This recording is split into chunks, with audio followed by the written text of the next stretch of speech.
Gracias.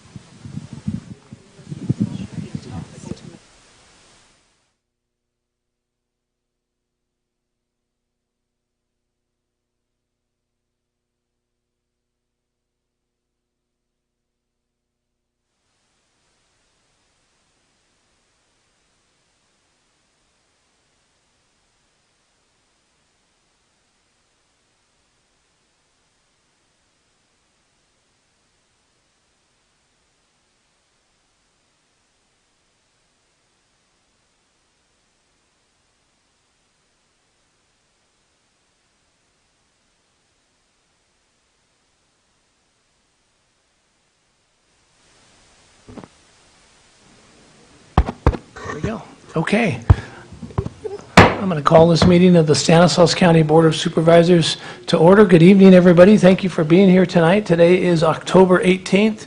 It is one day past the final filing deadline for your tax return. So if you didn't file your tax return yesterday, there's 87,000 IRS workers that are going to come looking for you. So thank you all for being here. We had a closed session before we started, and I'll let Tom report out about the closed session. Yes, we have a report out for closed session for the special meeting of the board of Tuesday, October 18th, 2022. With regard to the closed session, agenda item number 1, conference with legal counsel, initiation of litigation pursuant to Government Code Section 54956.9, subdivision D4. On motion of Supervisor Chance Condit, seconded by Supervisor Chiesa, the board unanimously authorized County Counsel to initiate litigation regarding a lease holdover issue. The defendants and the other particulars will, once the action is formally commenced, be disclosed to any person upon inquiry. On the second issue, there is no reportable action. That concludes my report out. Okay, Tom, thank you very much. Okay, if I could ask everyone to please stand for our Pledge of Allegiance. And then if they could remain standing for our invocation, and our invocation will be by Hermana Lydiard. I'm sorry, I hope that's close. From the Church of Christ of Latter-day Saints. Church of Jesus Christ of Latter-day Saints. Church of Jesus Christ of Latter-day Saints. Okay, very good. I pledge Allegiance to the flag of the United States of America and to the republic for which it stands, one nation, under God, indivisible, with liberty and justice for all. Born and unborn.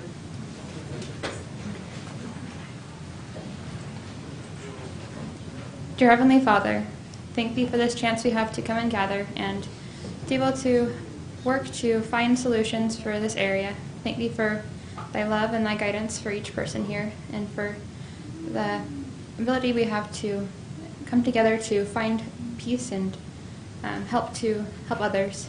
Please bless us to be able to have a good conversation and be able to learn and grow one from another. And we say these things in Jesus Christ. Amen. Amen.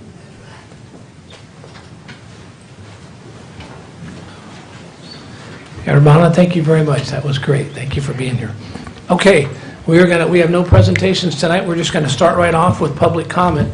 We have a lot of public comment, and I'm going to call each one of these off for the people that have filled out cards. And even if you haven't filled out a card, when we're all through all the ones that have, you still have an opportunity to speak. And this is a chance to speak about any item on the board, items that are not on our agenda tonight. So you'll have a chance to speak about the items on the agenda if you'd like. But this is for anything not on the agenda, and we give everybody 5 minutes for this. So, okay, we're going to start off first with Mr. Monteroso, Joseph Monteroso.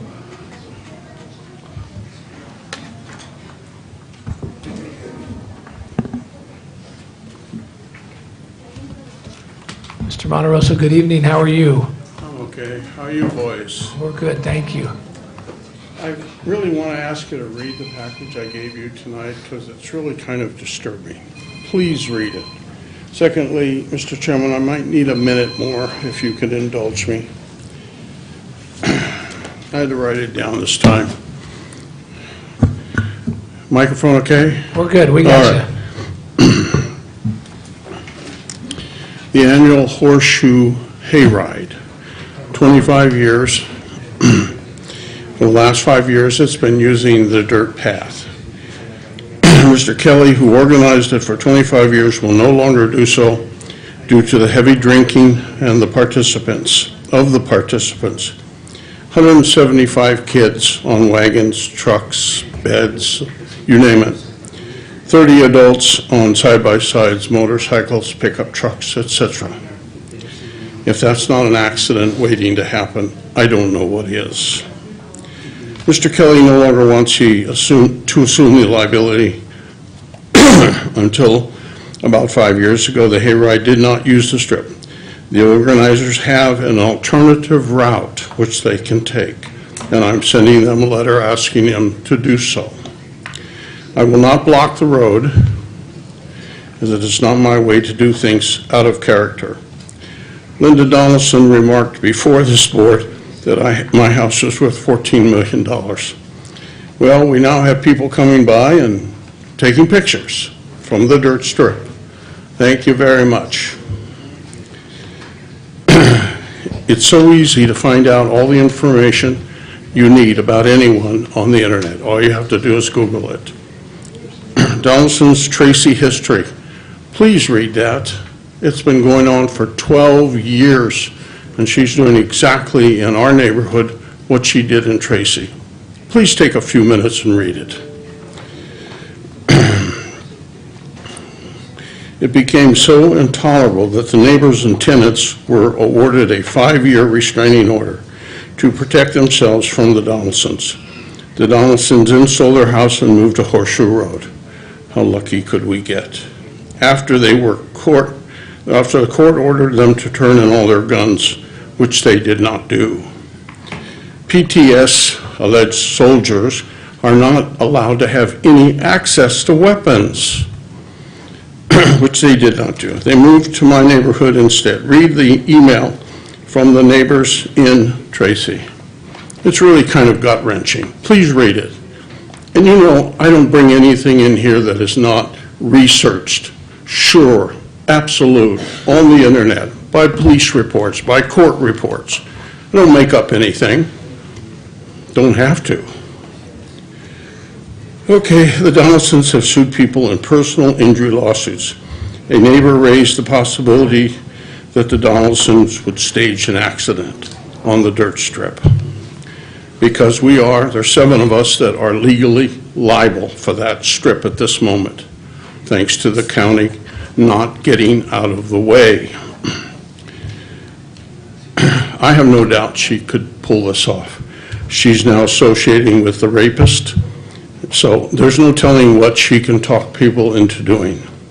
She has already set the stage with her email to Mr. Lehman claiming I am wealthy. The county is enabling this family to target me and my neighbors by keeping the dirt strip open. Why are we keeping it open? Somebody must know up here. They have already taken photos of my house in the package. Take a look. You won't find a single picture of me on their strip, on their house, or on their road. Not one single photo. I'm asking you to get out of our neighborhood concerns now. Let us work it out ourselves. We don't need your help. We don't need your help. How much money are you paying the outside counsel? I'll find out sometimes, because shortly you guys got to fess up and state your position.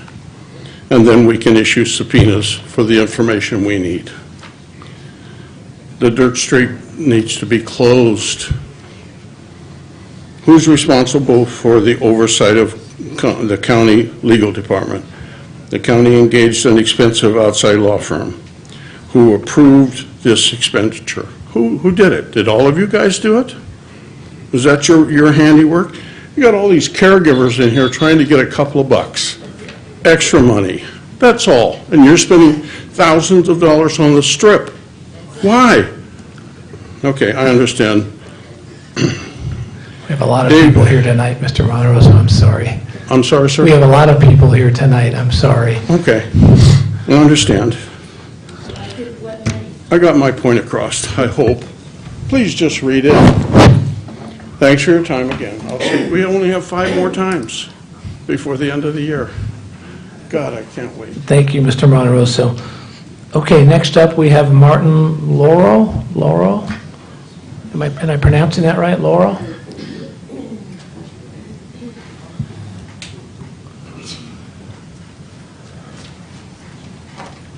Martin, good evening. How are you? Good evening. Pretty good. I am here on behalf of the New California State Movement, and I think you've heard of us. We are here basically to put the county, the state's already been put on notice of default, and we are now doing so at the county level as well. And so I have a little statement of intent, and I have several people with me that some of them would like to defer their time. I don't know if that is allowed or not.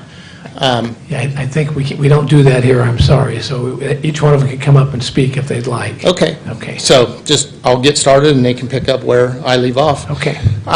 New California State is a new state in development forming from the state of California.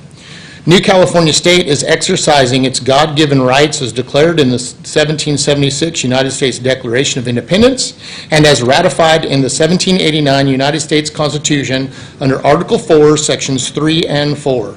New California is the making of a new state, just like 50 other states have been formed to make the Union of States called the United States of America. We, the people of the state of New California, are putting California and Stanislaus County on notice that they are in constitutional default, declaration of default. The citizens of New California have decided to remedy the abuse of power by the government of California by exercising their right to form a new state, provided in the United States Constitution, Article 4, Sections 3 and 4, which state, we are determined to live under a state government in the United States of America and under the Constitution of the United States. New California State Declaration of Independence was issued on January 15th, 2018, and it states, whenever any form of government becomes destructive, it is the right of the people to alter or to abolish it and to institute new government. When a long train of abuses and acts to seize and hold the people's power without legal authority and pursuing invariably the same object that clearly demonstrates a design to reduce them under absolute despotism, it is their right, it is their duty to throw off such government and provide new guards for their further future security. The history of the present governor and government of California is a history of repeated injuries and usurpations, all having an indirect object, the establishment of a tyranny over the counties of New California and the state of California. I did find it interesting, I heard today that the governor is planning in February to finally relinquish the emergency orders that we've been 3 years under. I wonder why. The preamble to New California State Constitution states that we, the representatives of the undersigned counties within the state of California, do acknowledge and humbly invoke the favor of Almighty God for continued civil and religious liberty to ourselves and our posterity. That religious liberty that had been denied us for quite some time during the COVID response that was perpetuated by the county and the city. The First Amendment of the United States Constitution states that Congress shall make no law respecting an establishment of religion or prohibiting the free exercise thereof, or abridging the freedom of speech or of the press, or the right of the people peaceably to assemble and to petition the government for a redress of grievances. We've been petitioning for several years to no avail, and so now we're taking the next step.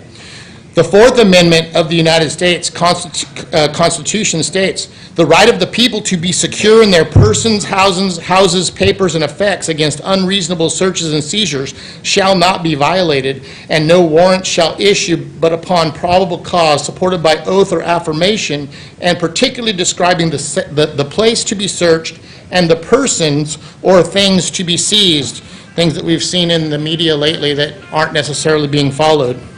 The state of California is in constitutional default. The people of California are suffering from a tyrannical state government which fails to provide a Republican form of governance, enables and supports across its southern border the invasion of the United States of America by illegal foreign nationals, and protects various criminals who commit outrageous acts of violence upon the citizens of America, all caused by a government of and for a monoparty system led by a tyrannical, pusillanimous dictator who openly defies federal law. California state violates the United States Constitution, Article 4, Section 4, which states, the United States, can I finish this? Finish that sentence, and then we'll try to get the next one up. The United States Constitution, Article 4, Section 4, which states, the United States shall guarantee to every state in this union a republican form of government and shall protect each of them against invasion and on application of the legislature or the executive when the legislature cannot be convened against domestic violence. They have not been doing their job for several years now, as the statistics on violence and what's happening at our border indicate. I'll stop there. Yeah, mark that spot, Martin, and I'm going to call the next one. Hopefully it's, I'm calling Matthew Avila, is that right? Did I say that right? Very good. How are you, Matthew? Thank you. So the United States Constitution, Article 6, this Constitution and the laws of the United States which shall be made in pursuance thereof, and all treaties made, or which shall be made under the authority of the United States, shall be the supreme law of the land, and the judges in every state shall be bound thereby, anything in the Constitution or laws of any state to the contrary notwithstanding.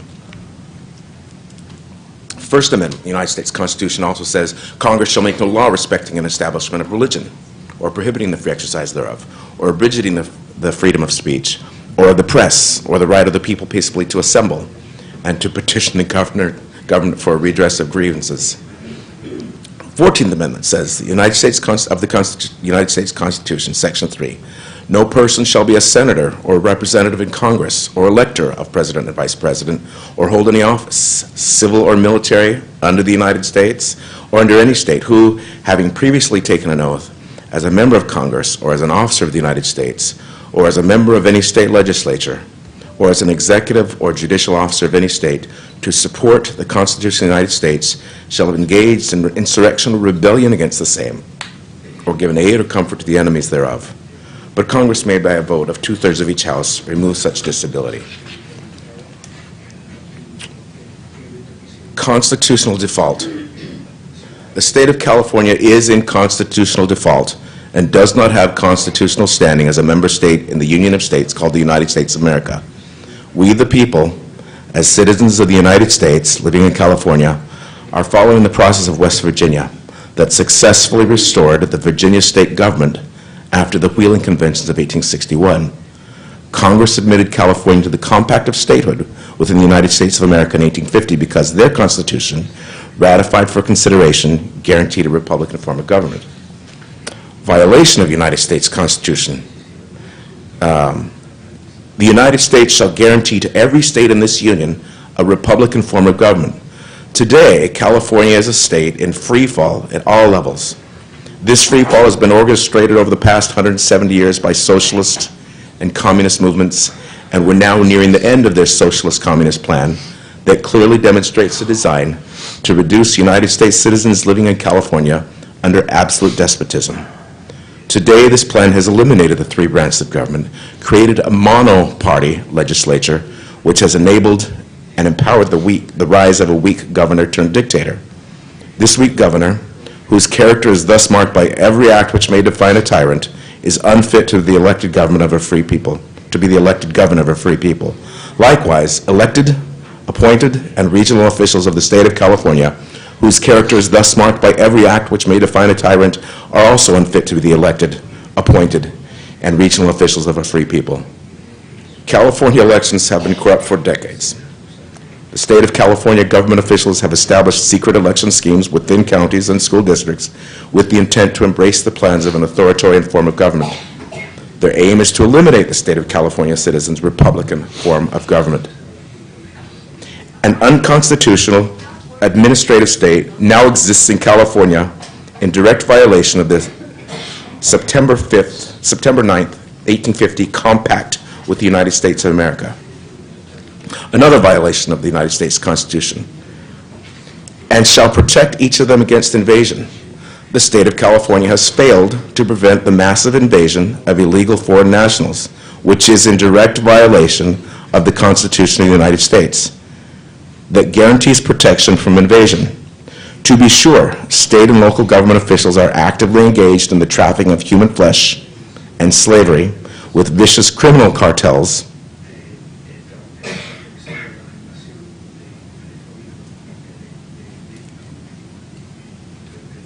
waiting for him to catch up. That's I okay. wasn't doing that enough.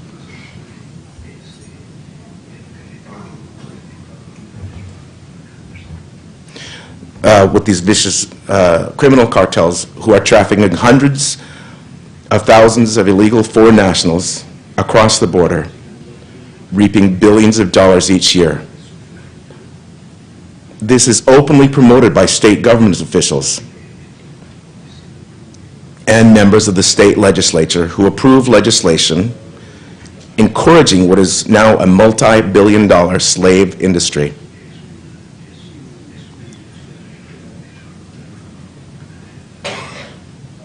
The on-the-ground violence and lawlessness all along the southern border of the United States, caused by cartels and gangs, is extensive.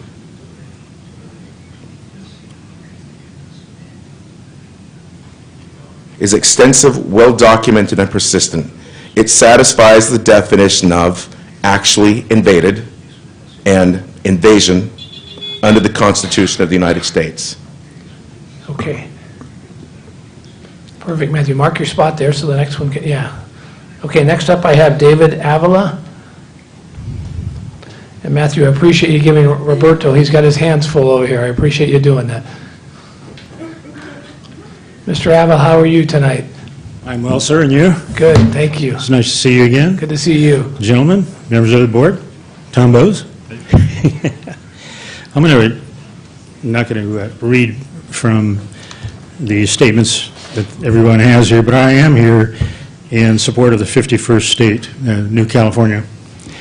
The target of We the People is to reinstate the 1789 U.S. Constitution for the United States of America. And you'll notice I said Constitution for the United States of America, not of the United States of America. There's a significant difference, and I just imagine it. Most people don't know that. I just learned it myself recently. The Constitution was designed to guarantee peace and tranquility. Unfortunately, we have turned our backs onto it and now have internal war and disruption instead. Ignorance is our downfall, gentlemen. And more of us, and I'm sure that most of us believe in the Constitution for the United States and the Bill of Rights. But a great example of ignorance, and I'm not going to say stupidity, but ignorance, is that flag sitting behind you there. The Title 4 of the United States Code, Chapter 1, Section 1 and 2, states that a flag of peace is in proportion of 1 in width by 1.9. I presume that's probably true. It also states that it has 3 colors to be a lawful flag of peace. And those 3 colors are red, white, and blue. Unfortunately, that flag has a 4th color, which makes it mutilated. It makes it a military flag, and it makes it a flag under Admiralty law.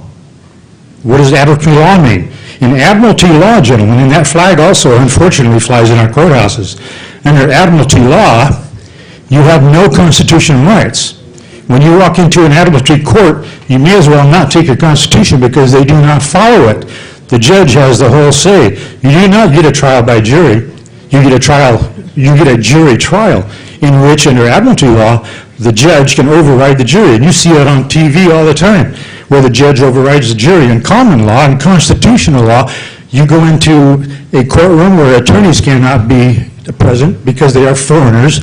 They have taken an oath to the bar, which stands for the British Accredited Regency. So they are a foreigner under law. But when you go into a common law court, the jury actually asks the questions. The judge is no more than a moderator. So that flag, if you want to show a real gesture that you want to be free, as we do, and we want you to be there as well, I would change that flag. And if I don't see that flag changed, I know what your attitudes are, gentlemen, because that's the statement right there. Executive Order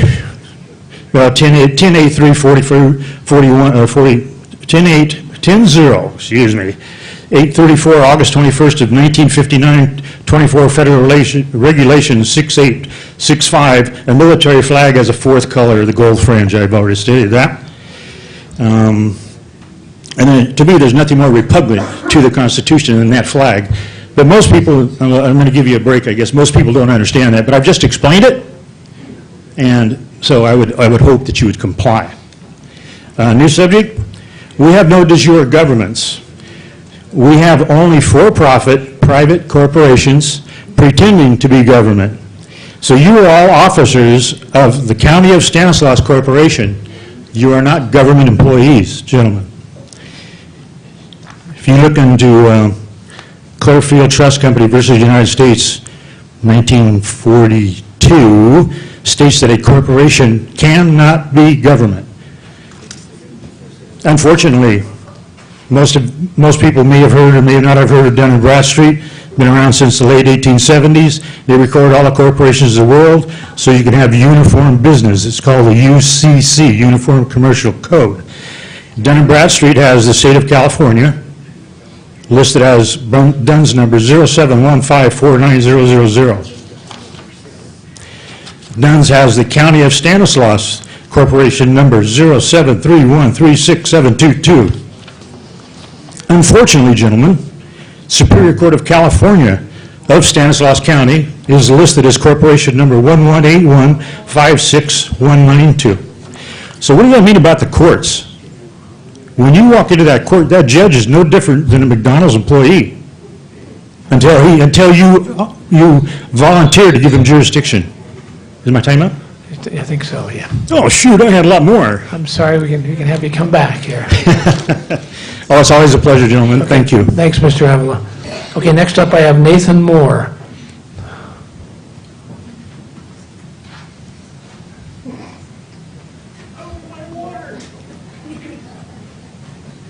Nice water for me.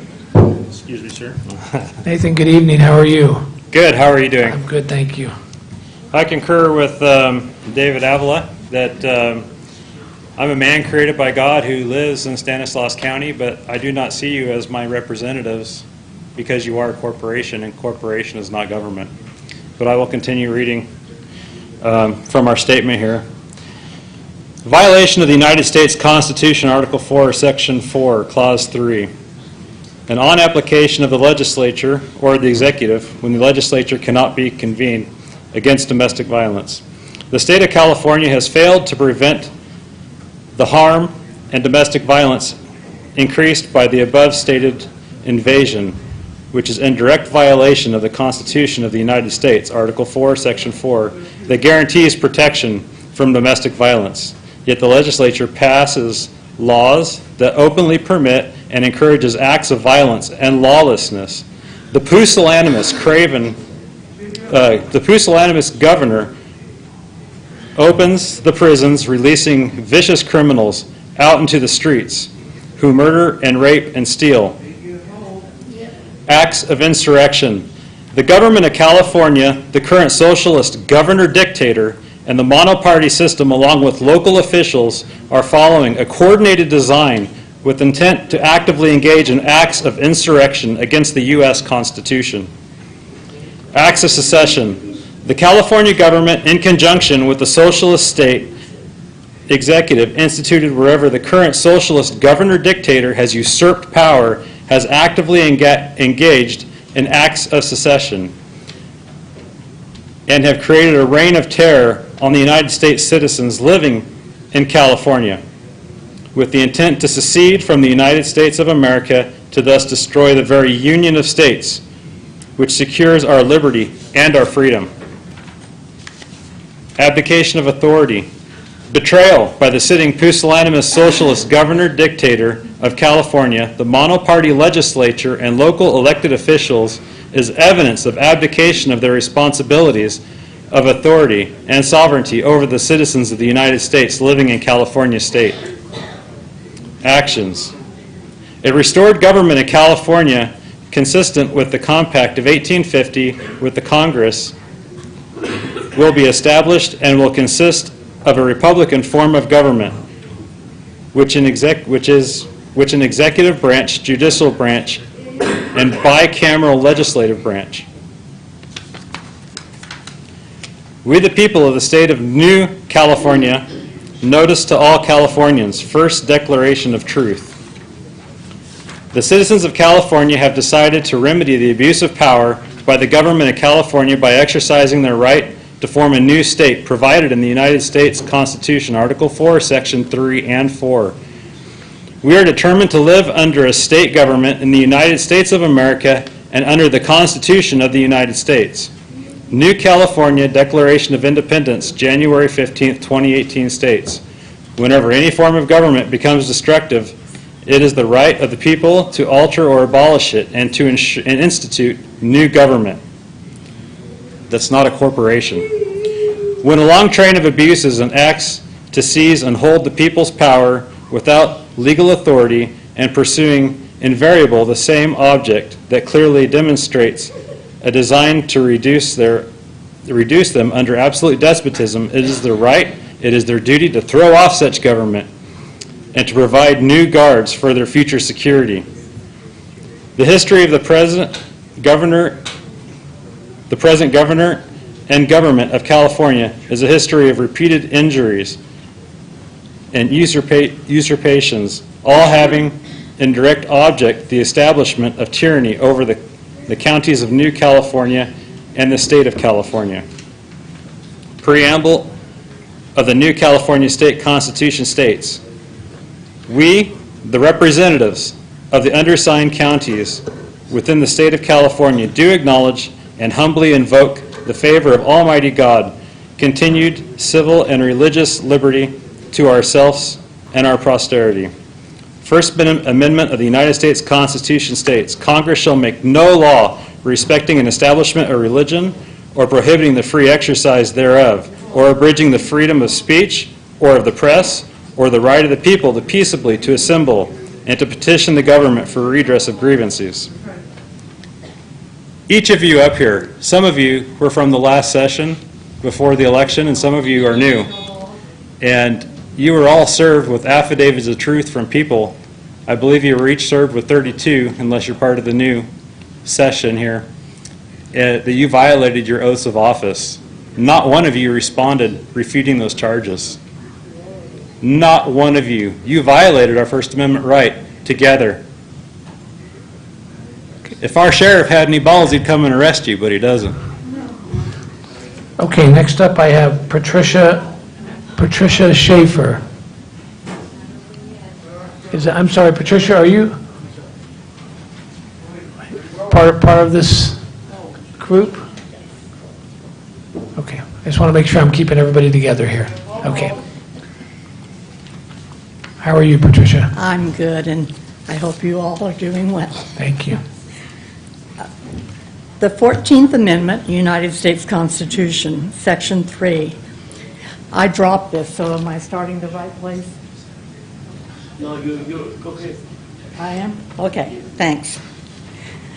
No person shall be a senator or representative in Congress or elector of president and vice president, or hold any office, civil or military, under the United States or under any state, who, having previously taken an oath as a member of Congress or as an officer of the United States or as a member of any state legislature or as an executive or judicial officer of any state, to support the Constitution of the United States, shall have engaged in insurrection or rebellion against the same, or given aid or comfort to the enemies thereof. But Congress may, by a vote of 2/3 of each house, remove such disability. This is the declaration of tyranny, and it will sound just like what we previously read, but we have to do this. The United States shall guarantee to every state in this union a Republican form of government. Today, California is in a state of free fall in all levels. This free fall has been orchestrated over the last 170 years by socialism and communism, and we're now nearing the end of their socialist communistic plan that clearly demonstrates a design to reduce United States citizens living in California under absolute despotism Today, this plan has eliminated the three branches of government, creating a monoparty legislature, which has enabled and empowered the rise of we turned dictator. A we governor whose character is thus marked by every act which may define a tyrant is unfit to be the elected governor of free people. Likewise, elected, appointed, and regional officials of the state of California whose character is thus marked by every act which may define a tyrant or are unfit to be the elected, appointed, and regional officials of a free people. Governors and officials of the state of California have exhibited evidence of tyranny and treason against the citizens, counties, towns, and cities of the state of California. The history of the present we governor of California, the past globalist governor of California, and other officials of the state of California is a history of repeated injuries and usurpations, all having in direct object the establishment of an absolute tyranny over the state of California. We, the citizens of the state of New California, have petitioned for redress of grievances in the most humble terms, reading a total of 190 grievances at court county house locations within the borders of New California state during the course of 4 years. Nor have we, the citizens of the state of New California, been wanting in attentions to our California brethren, but our repeated petitions have been answered only by repeated injuries.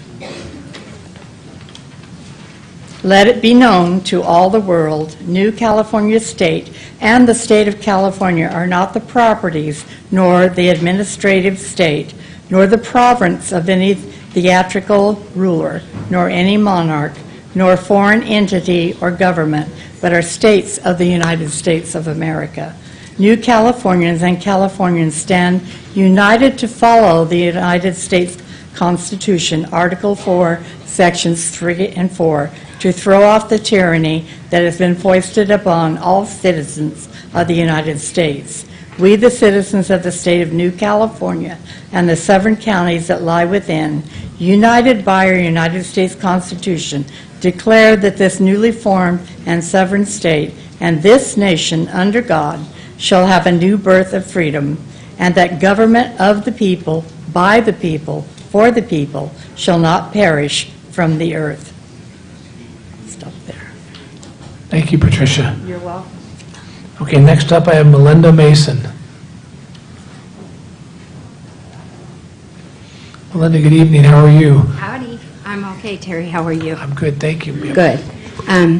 If you don't mind, I'm going to hand these over to your helper there, and I have a copy for each of you Okay, thank you. of a notice of default, a first declaration of truth, and second, which we are reading out of.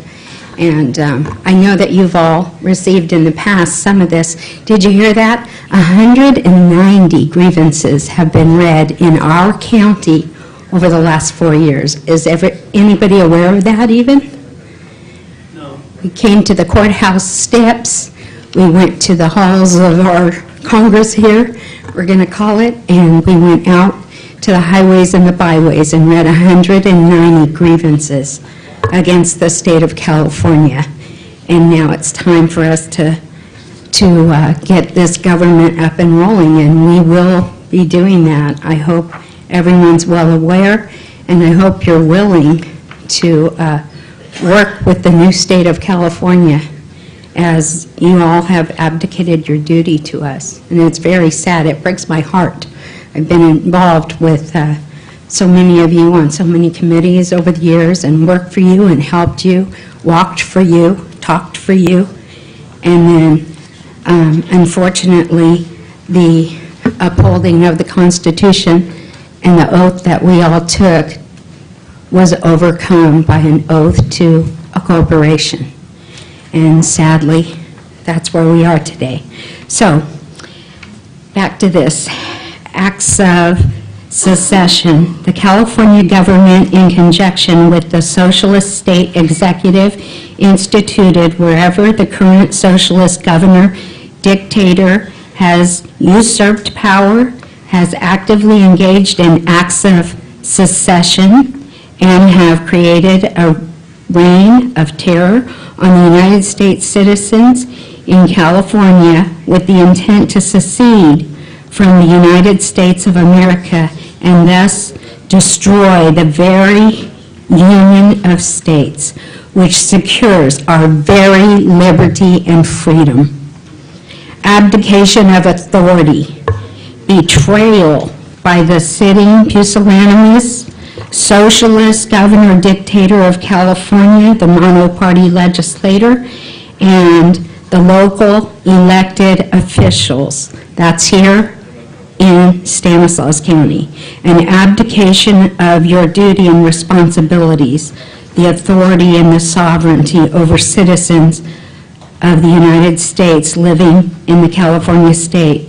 And this concludes the proceedings. The new California state is a new state in development forming from the state of California. New California state is exercising its God-given rights as declared in the 1776 United States Declaration of Independence and as ratified in the 1789 United States Constitution under Article 4, Section 3.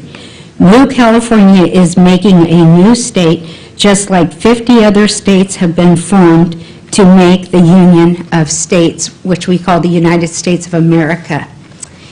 We the people, the statement of New California, notice to all Californians, second declaration of truth. Statement of intent. The citizens of the New California have decided to remedy the abuse of power by their government and the government of California by exercising their right to form a new state provided in the United States Constitution, Article 4, Sections 3 and 4. We are determined to live under a state government in the United States of America and under the Constitution of the United States. New California Declaration of Independence, January 15, 2018, states, whenever any government becomes destructive, it is the right of the people to alter or abolish it and to institute new government. When a long train of abuses or acts to seize and hold the people's power without legal authority and pursuing invariability, the same object that clearly demonstrates a design to reduce them under absolute despotism, it is their right, it is their duty to throw off such government and to provide for new guards for their future security.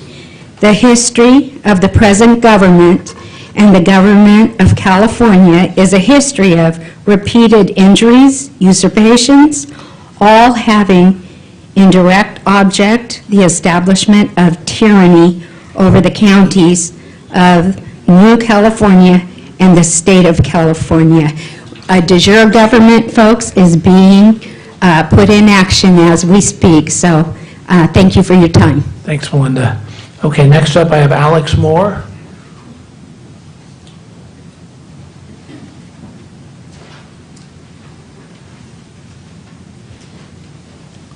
Alex, good evening. How are you? Good, how are you? I'm good, thank you. Alex is my son, and I'm representing him tonight because he's a minor and doesn't want to speak before you. Is that okay if I read for him? Sure. The preamble of the new California State Constitution states, "We, the representatives of the undersigned counties within the state of California, do acknowledge and humbly invoke the favor of Almighty God for continued civil and religious liberty to ourselves and our posterity.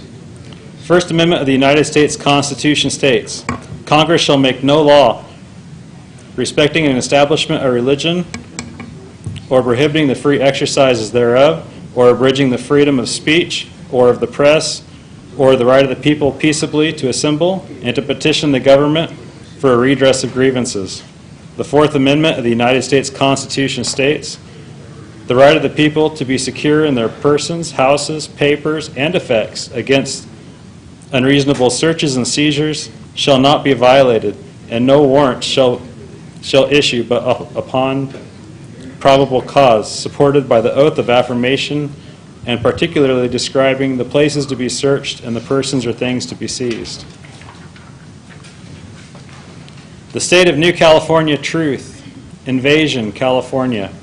The people of California are suffering from a tyrannical state government which fails to provide a Republican form of governance, enables and supports across its southern border the invasion of the United States of America by illegal foreign nationals, and protects vicious criminals who commit outrageous acts of violence upon the citizens of America, all caused by a government of and for a monoparty system led by a tyrannical, pusillanimous dictator who openly defies federal law.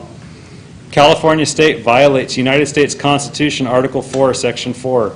The United States shall guarantee to every state in this union a republican form of government, and shall protect each of them against invasion and on application of the legislature or the executive when the legislature cannot be convened against domestic violence. United States Constitution, Article 6. This Constitution and the laws of the United States which shall be made in pursuance thereof, and all treaties made or which shall be made under the authority of the United States, shall be the supreme law of the land, and the judges in every state shall be bound thereby, and the thing in the Constitution or laws in any state of the contrary notwithstanding. The First Amendment of the United States Constitution, Congress shall make no law respecting an establishment or religion, or prohibiting the free exercise thereof, or abridging the freedom of speech, or of the press, or the right of the people peaceably to assemble, and to petition the government for redress of grievances. I don't remember anything in the Constitution that says we're only allowed 5 minutes to redress a grievances. That's why we've been doing it on the courthouse steps. 14th Amendment of the United States Constitution, Section 3. No person shall be a senator or representative in Congress or elector of president and vice president or hold any office, civil or military, under the United States or under any state who having previously taken an oath as a member of Congress or as an officer of the United States or as a member of any state legislature or as an executive or judicial officer of any state to support the Constitution of the United States shall have engaged in acts of insurrection or rebellion against the same, or given aid or comfort to the enemies thereof, but Congress by a vote of 2/3 of each house removes such disability.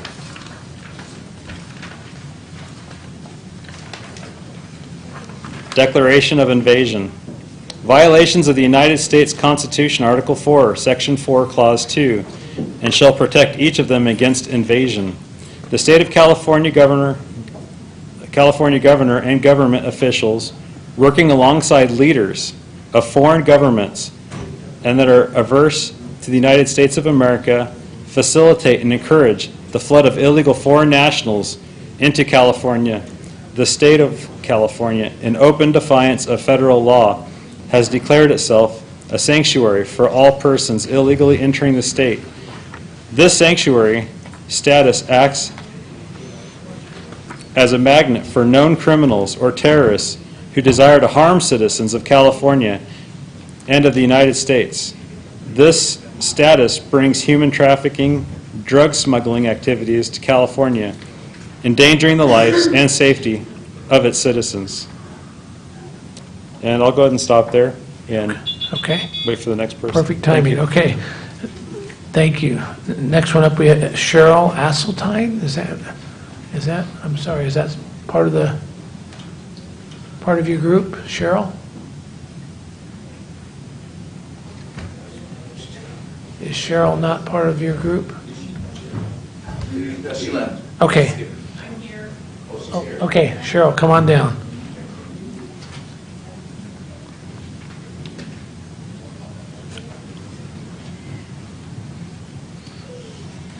Did I pronounce that correctly, Cheryl? Asseltine? Well, my husband's family says Hazeltine. Hazeltine, I'm sorry.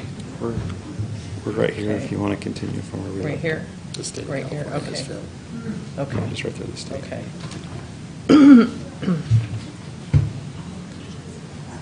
The state of California, can you hear me? Yep, maybe pull that mic down just a little bit there towards you. Okay, is that better? That's great. Okay. yeah. The state of California has failed to prevent this invasion, which is in direct violation of the Constitution of the United States, Article 4, Section 4, that guarantees protection from invasion. The state of California has failed to prevent the harm and domestic violence increased by the above stated invasion, which is in direct violation of the Constitution of the United States, Article 4, Section 4, that guarantees protection from domestic violence. To be sure, state and local government officials are actively endangered in the trafficking of human flesh and slavery with vicious criminals, cartels who are trafficking hundreds and thousands of illegal foreign nationals across the border, reaping billions of dollars each year. This is openly promoted by state government officials and members of the state legislature who approve legislation encouraging what is now a multi-billion-dollar slave industry. The on-the-ground violence and lawlessness all along the southern border of the United States caused by cartels and gangs is extensive, well-documented, and persistent. It satisfies the definition of actually invaded invasion under the Constitution of the United States.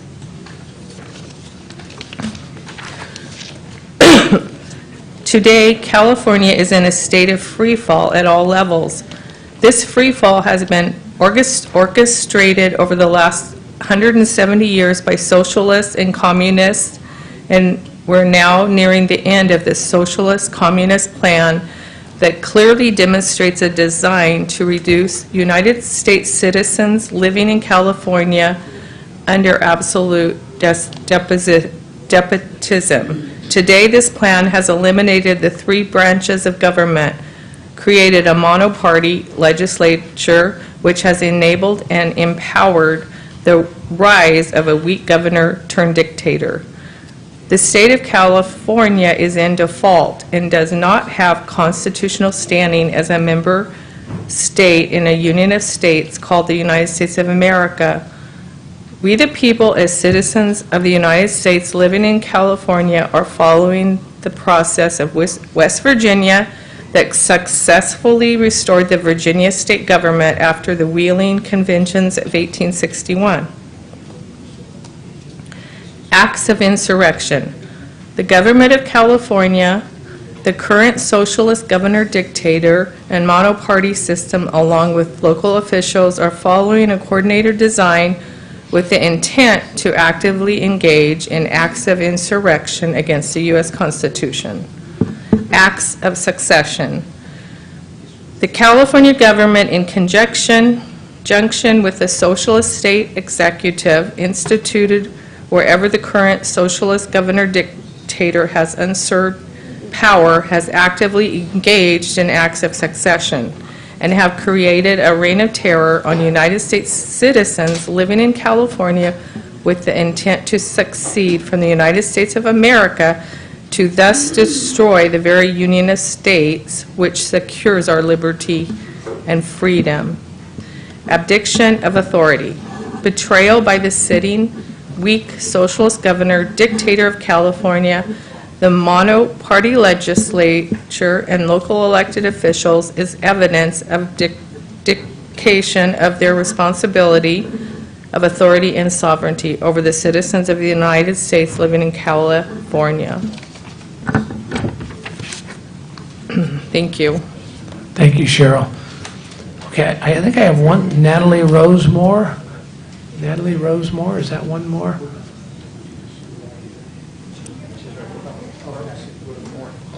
Is Natalie going to come up? Natalie's also a minor. I know, Mr. Chairman, you have the, obviously, authority to not do this. I began the statement, and I started basically with our statement. If you would indulge me, I know there's lots of people that are here to speak on other issues. I have 90 seconds of a personal statement regarding all this that I would like to add, if you would indulge me. Sure, go ahead. Thank you. I'm actually a local government teacher in the area. I don't want to say exactly where, but, and our founders were pretty amazing people. And these words that they put in this document are specifically for this time. This is a grassroots movement to remain free, because our government has not listened for years. This is not this has started 4 years ago, but this has started way before 4 years ago. And this is a grassroots movement. It's growing, and we're always looking for more people. You can find us online, and we're always looking for more. This isn't an advertisement, I promise. What I wanted to say is this. In the last 3 years, 300,000 people have voted and spoken by leaving California. This is the first time that California has ever lost a congressional seat. We're losing power in Congress because the people have spoken with their feet. I would be lying if I said that I hadn't considered the same. I think most Californians, average everyday Californians, maybe not in certain positions, would be lying if they hadn't considered the same. I found New California. I teach this stuff, and this is constitutional. They have put in this is the blueprint for us to remain free. And I chose to stay and fight, and I use that term peacefully. Okay, takes everything out of context. But I decided to fight for my state. So I stayed and I fought, and I'm fighting for my state. And our founders put the direction in here, and we're following these steps, and I am confident, just as they were, that they would be successful. And the reason that they did this is so that we would not have to fight with arms the way they did to leave the British to remain free. They had to use arms to gain their freedom. And they wrote this document so that we, the people, could remain free without having to take up arms again. And so that's why I chose to join this movement, and that's why I'm here. And hopefully someday soon, we're all going to wake up in a new state without having. I ask all my neighbors, all my friends, they all have talked about leaving. And I say, well, how would you like to wake up in a new state without having to sell your house and move? They all love the idea. We're catching on, and this is going to be successful. Hopefully some of you might look into it and realize that this is all constitutional. So thank you very much. Thank you, Martin. Thank you all, guys, for coming down tonight. Okay, we're gonna move on. The next one I have up here is Zach Dravon.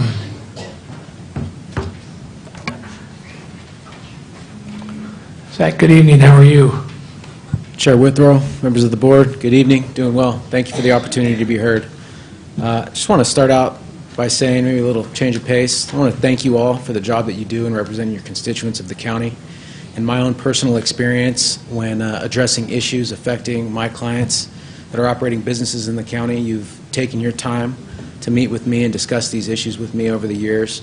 To county staff, Mr. Bose, Mr. Hayes, thank you for what you do for the citizens here. And I'll go into my substantive comments, which please excuse my being frank, but I'm here to advise of the potential impending implosion of the county's cannabis program without some action by the board to provide temporary relief, hopefully, pending the potential renegotiation of our development agreements.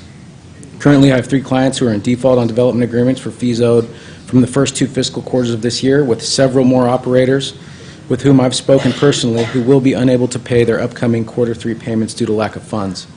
I provided state tax receipts to Mr. Martinez in the CEO office for several operators, along with profit and loss statements from select operators showing declining revenues over the course of the last year to help illustrate the actual financial circumstances of our cannabis businesses.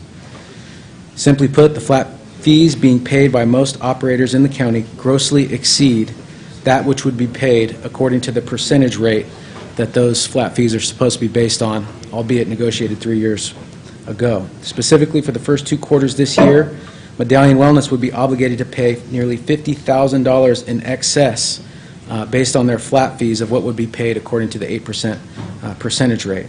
For Jaden's Journey, that number is $70,000 that they've paid to the county in excess of the 8% of their revenue. And for People's Remedy, that number was nearly $48,000. These same type of flat fees have been eliminated from development agreements in other jurisdictions based on these market conditions, including the City of Atwater and the City of Gustine, where I have personally negotiated these amendments following their initial adoption at the outset of these businesses coming into those jurisdictions to operate. Most notably, flat fees are not imposed upon operators within the City of Modesto's jurisdiction, as they collect only a percentage of revenues, albeit as a levy which cannot be passed on to customers. However, for some operators here, the amount paid as flat fees is nearly double what would be paid according to the relevant percentage. We are now going into harvest season for the full season outdoor in cannabis here in California, where retail storefronts will see even fewer customers due to the oversupply of product coming out of the black market, which remains in full force. The flat fees are simply untenable for the financial wherewithal and survival of these businesses. We are trying to avert catastrophe here for the sake of our businesses, our employees, and our families, and frankly on behalf of the county program, which in principle has functioned as it was designed. If we have your support in righting this ship, we can make the changes necessary to adjust our current trajectory. However, the current financial obligations contained in our development agreements are not supported by the volume of revenue we are collecting. In short, we are struggling to survive and near the brink of collapse. Despite anyone's personal feelings about cannabis, I do not believe any one of you wants to see local businesses fail due to exorbitant county fees.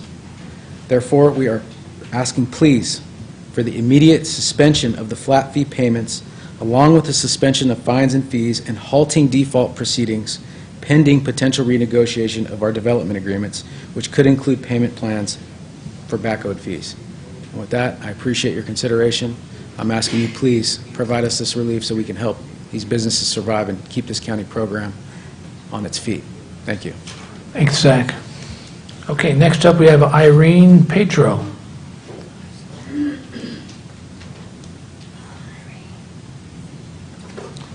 And then following Irene will be Astrid Zuniga.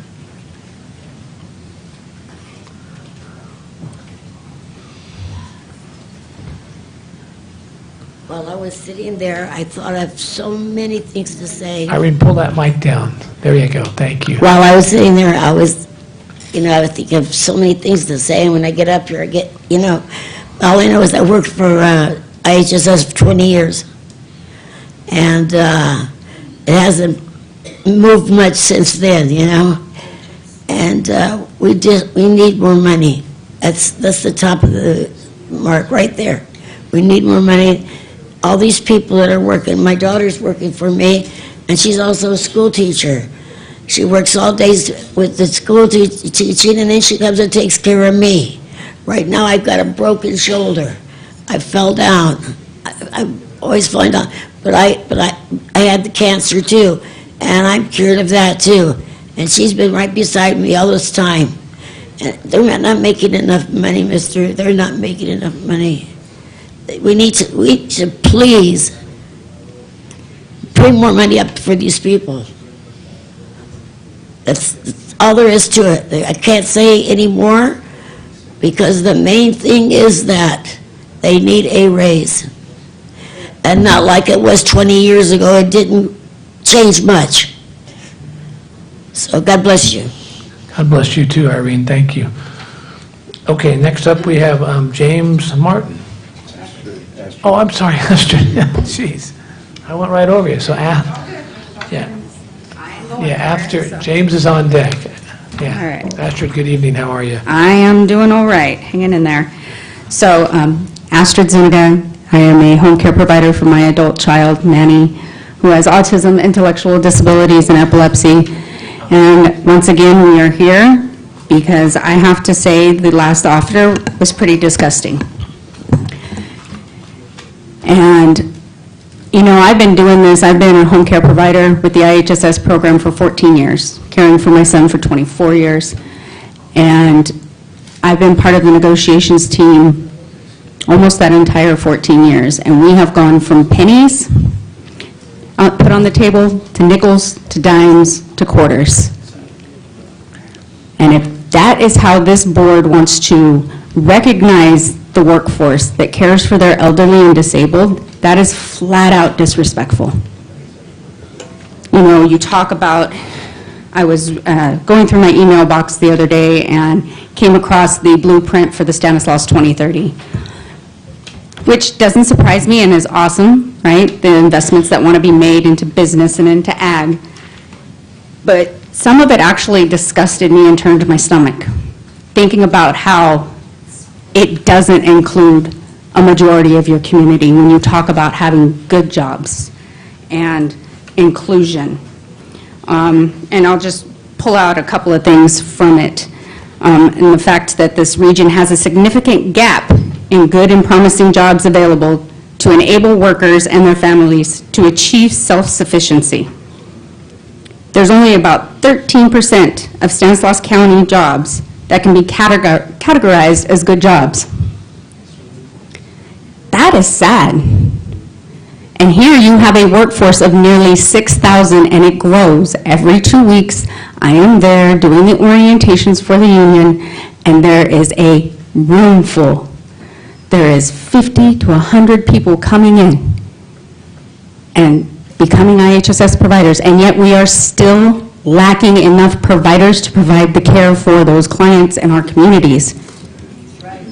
There is an unmet need, and I have said it time and time again, nearly 500,000 hours of unmet needs being met to our community seniors and people with disabilities. What do you expect us to do with these individuals? Just let them die? Or are you going to invest in a program and make this incentivized for people to want to come to work that have a good job, which consists of benefits and a livable wage? It is sad that some of us have to work 2 jobs. I have to work 3 jobs, and I still live from paycheck to paycheck. I have expressed to you how my son's meds cost me over $700 a month.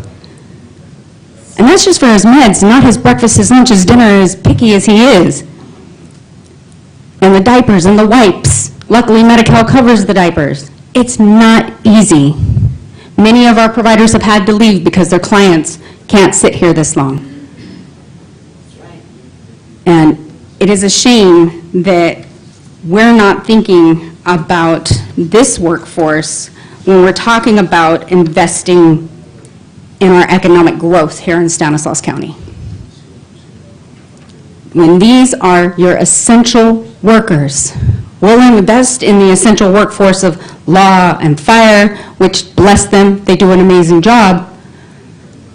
But you're not going to recognize those essential workers that during a pandemic, when you asked your communities most vulnerable to stay in place and remain safe, and you're not going to recognize those workers that allowed them to do so, who put themselves on the line every day, put themselves at risk, their own health. It is a shame. And I shouldn't have to do this every 3 years or every 2 years, whatever the contract is. It should just be automatically in y'all's heart to do what's right by the people. I could go on, but we've all been here long. Have a good evening, y'all. Thank you, Astrid. Okay, next up, I'm going to let Jason come up here before James. Sorry, I said James, but Jason, why don't you come on up? Jason David, I'm sorry, I guess I was supposed to have called you right after Zach. I apologize, but go ahead, Jason. Good evening, guys. How are you? Good evening. I know we've talked for years and years and bothered the hell out of you guys, but, you know, we've being a part of Jaden's journey, it's much more than a dispensary. And we've been fighting for years and years and years, trying to get the help that we need, and we are still struggling even with the new renegotiation thing. The development agreement is still killing us. You know, 280E killed us. And Jaden's Journey is not your typical pot shop that you see on McHenry and Ceres and these other gangster places with the Snoop Doggy Dogg music and all this other stuff. We save people's lives. Our story saved a girl's life in Colorado. I taught him everything from my show from 11 years ago. Her product is being sold now. The MLB picked it up yesterday, Charlotte's Web, because of my story that helped them. But in our county, I've been struck down for you guys hating my cannabis thing. You guys from the beginning, the city blocked me. All different issues you guys caused me when we've done so much for the community from the beginning. For 3 years straight, I did veteran support groups. I've been invited to epilepsy support groups across the country, to walks, to go speak, to do different stuff. But in my county, I'm struggling to survive to even help our own people here locally. And it's been very hard. We've come here and begged over and over and over again.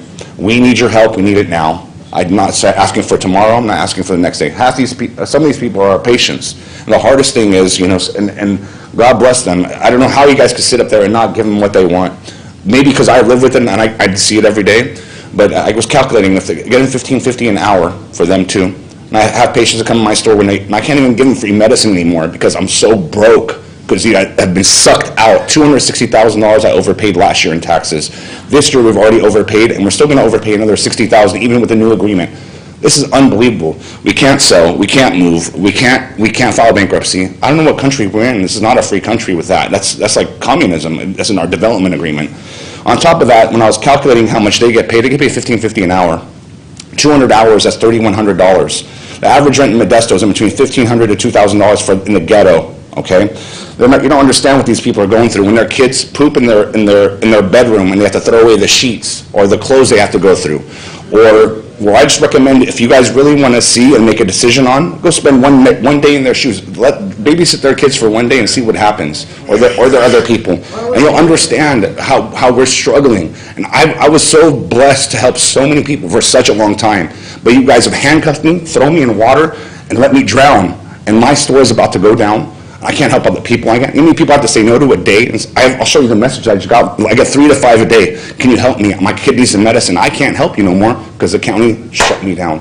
Just like you're shutting them down. And I've been very nice about it. But I'm getting to the point that if I have to go to public and I have to start getting upset and getting a big team involved again, this is ridiculous. We shouldn't be struggling. It's crazy in this state of California, like they were talking. The criminals have more rights than the people that are doing right in this country. This is unbelievable. Someone hit me the other day in a hit and run. I chased the guy down. I got his license plate. I told the cop. He said, we're not going to do anything about it. All we're going to do is we're going to go to his house. We're going to ask him if he did it. He's going to say no. We're going to let him go. I've been a law-abiding citizen. I've been paying taxes, helping out anyone I could. I've never said no to a homeless person in my life. Even when I don't have a penny in my pocket, I'll do whatever it takes to help someone. We need your help. They need your help. We're begging you for help. If you have a heart, you would stop and look. I'm begging every one of you, spend one day in their shoes. One day. You know how hard it is to let someone walk on my store and they're holding me crying. And you know who I'm talking about. When they're crying, I can't afford the medicine. I'm giving away defective bottles illegally just to help people out because I don't have the money to give away free stuff anymore. We need your help. We need it now. If not, I know there's a re-election now. If not, next time, if I have to come and start running for an election seat, then I will. But we need your help. We need someone with a heart, someone that cares. Please, make a difference in this world. Okay, thanks, Jason. Next up, we have James Martin. James Martin. And after James, Terry. Is Terry back there? She's right here. Okay. Good evening. James, how are you? Good, very good, thank you. Good. Well, I'm going to keep it brief, but one thing that definitely seems to have hit home, I think, with everyone here, are the grievances that all of us, we the people of California, the people that you actually work for us, the grievances, and how do we address those grievances? And it is through a new state of California. It really is, because your allegiance, whether you want to admit it or not, or even believe in it, is to a corporation. That flag right there is an allegiance to the corporation. Your allegiance is to the corporation. So I think for these people here, the best way to address these grievances, to receive remedy, is through a new California. And so I encourage everyone here to check out newcaliforniastate.com and get on board And that way, your grievances will truly be addressed, because it's only through us, the people that run this government, will the grievances be addressed. So keep that in mind. So, anyway, really briefly, I think this kind of hits home. Acts of insurrection. The government of California, the current socialist governor dictator and monoparty, forget Republican, forget Democrat, they're all the same, system, along with local officials, are following a coordinated design. Think about this. During the COVID response, what did this county do? We saw mom and pop stores being shut down or heavily regulated through the COVID restrictions. But Home Depot, Costco, Target, Walmart, they were open to everybody. Why? Because the allegiance is to the corporation. You have to get that through your minds. It's to the corporation, not to the people. But again, so following a coordinated design with the intent to actively engage in insurrection against the U.S. Constitution and against the U.S. people. So again, I keep it brief, but newcaliforniastate.com, highly encourage everyone to check it out. Thank you. Thanks, James. Okay, Terry. Terry Walker Dampier.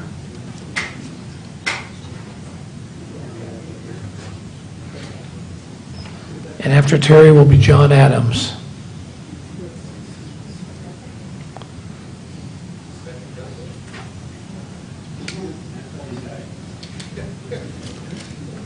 Terry, good evening. How are you? Good evening. I'm doing okay. I'm yet holding on. How about yourself, Terry? Good, thank you. Okay, when I'm here today, I'm a little sad, and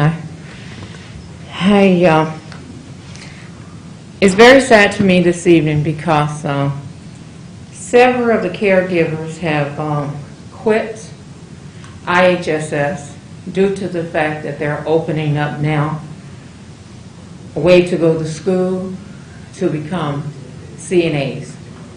They're offering $22 an hour to go to school and then $27.50 an hour with a guaranteed job. So that means that we're going to lose quite a bit of caregivers. And you know my story. My story is I've worked for IHSS for years and years.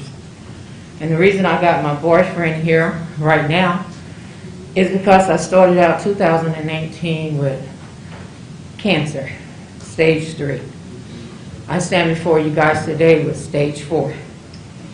I'm going to need a caregiver. Where am I going to get one from? I cannot afford, on disability right now, to go into a home to stay.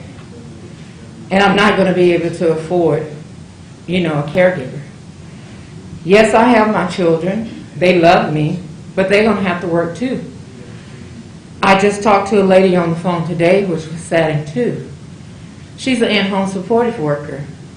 She had to make a decision whether she could live in her home or be homeless because she needed to eat. So now she's staying in her car because she only makes minimum wage, which is very little, and she's out in the streets. And I pray for her, and I'm praying for her that she will stay safe out there. And we've been here time and time and time and time and time again. We come here all the time, and nothing is being done. I'm not on the bargaining team right now, but I have been on that team over and over and over again. But I just want to say to you, when I had my first baby, I sung a song that one day we shall overcome. I'm waiting on that day to overcome here in Stanislaus County with this IHSS program.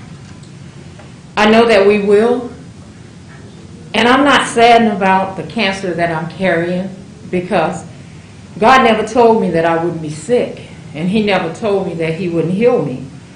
He didn't say He might heal me on this side, but I know before I go into those gates, He's going to heal me. So I'm going to stay positive, but I'm going to fight and fight for the IHSS program. Yes. We voted you into this office. It's a shame to say that you became our friends as long as you needed us to walk beside you. We talked, We shared stories, but as soon as you got behind your closed doors, you decided to forget about your constituents. But I'm asking you to please know that we voted you in, we can take you out. Caregivers vote, seniors vote, disabilities vote, and what day, on what earth, what time on this planet is you going to be a good supervisors to know that you're going to put the people first and not the dollar bill. God bless you. Sleep well tonight. Thank you, Terry. God bless you, too. Next up, we have John Adams. Is John here? Yes. Okay.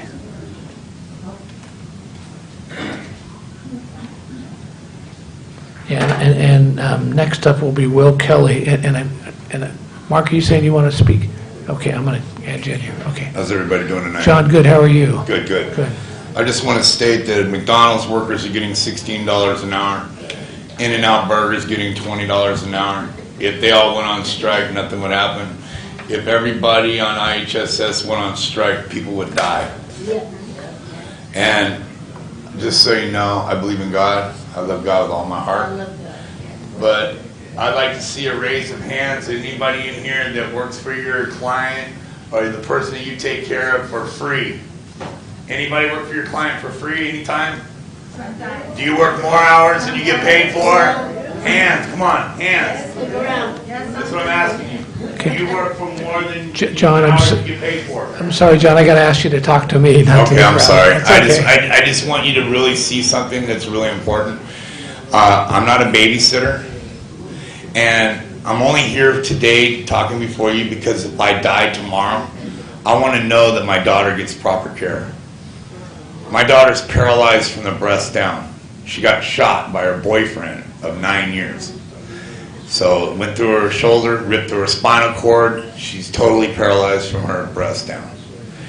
And if I die tomorrow or on the way home, I want to make sure that somebody's taking care of my daughter and that she has the right hours. When we started this program with me 4 years ago, I was lucky to get 5 hours a day. That's sad, right? And I'm not here to disrespect any of you. I just want you to understand the needs of the people that really need help. And it's a sad shame that the pay is the way it is. It's horrible. I take care of my daughter 24 hours a day. I get called at 3 o'clock in the morning. I don't know if any of you have ever had to do stool removal from a human being. I don't know if any of you have cathetered a person. I don't know if you've had to do emotional stability with a person. You know, sometimes the person you're taking care of doesn't even want to live. And you have to be there for that person, whether it's your family member. And that's what the sad part is. Some of these people, you know, you think because it's a family member, it's okay. It's not. I could be taking care of your mom tomorrow. I could be taking care of your grandpa tomorrow. If somebody has a stroke or a car accident, we're there taking care of them. And we love that person and we show them love. It takes a special person to do the jobs we do because believe you me, if I could blink tomorrow, I would be back truck driving making 10 grand a month. The job I do, it's not always pleasant. And people that are taking care of people on dialysis, they go to the doctor, they get the dialysis, they're sick, they're moody, it's not an easy job. And it's definitely not a babysitter job. It's not. And it's something to really be looked at. And if I told you to come to my house tomorrow, like they were saying, and you can come take care of my daughter for 24 hours, you might make it one day. But if I asked you to do it for a month, I guarantee you'll be telling me, no, I'm not doing it. And it's sad. And there's so many people out there. I called 6 people, they couldn't come tonight. They couldn't bring their clients because they're taking care of them. There's just no way they can make it here. So there's a lot of people not here because they just don't have the opportunity to come here. So the overall thing is, we definitely need a raise. We can't live on the money that we're making. We can't. It's sad. I Googled what is the normal California salary. They said $5,200. I guarantee you nobody here makes nowhere near that. And I can't hop the fence and go to work and make a side job because my job requires 24 hours a day. And it's sad. And I know the issue about Medicare isn't the issue in the topic tonight, but Medicare really needs to be looked at. I can't even get catheters for my daughter for over a year now. For over a year, I can't get a contract without delivering to my house. So she can't go to the bathroom like all of us can. It's horrible. God bless you guys, and thank you for your time. Thanks, John. God bless you, too. Okay, next up we have Will Kelly, and then Mark will have you next after Will Kelly. Is Will still here? No. Okay, Mark Ponticelli. Mark, good evening. How are you? Good evening. Mark Ponticelli, People's Remedy. I just want to start by saying your guys' staff is amazing.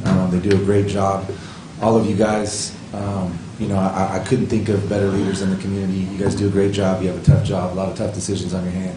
And I just wanted to come up and say thank you. It's been a pleasure working with you guys, and I look forward to it. Once again. Thanks, Mark. Okay, next up we have Gloria Hernandez. And after Gloria, is Gloria still around? Yes, Gloria. Okay, perfect. After Gloria will be Gloria Abarca. That's my mom. Okay, perfect. Good evening. How are you guys?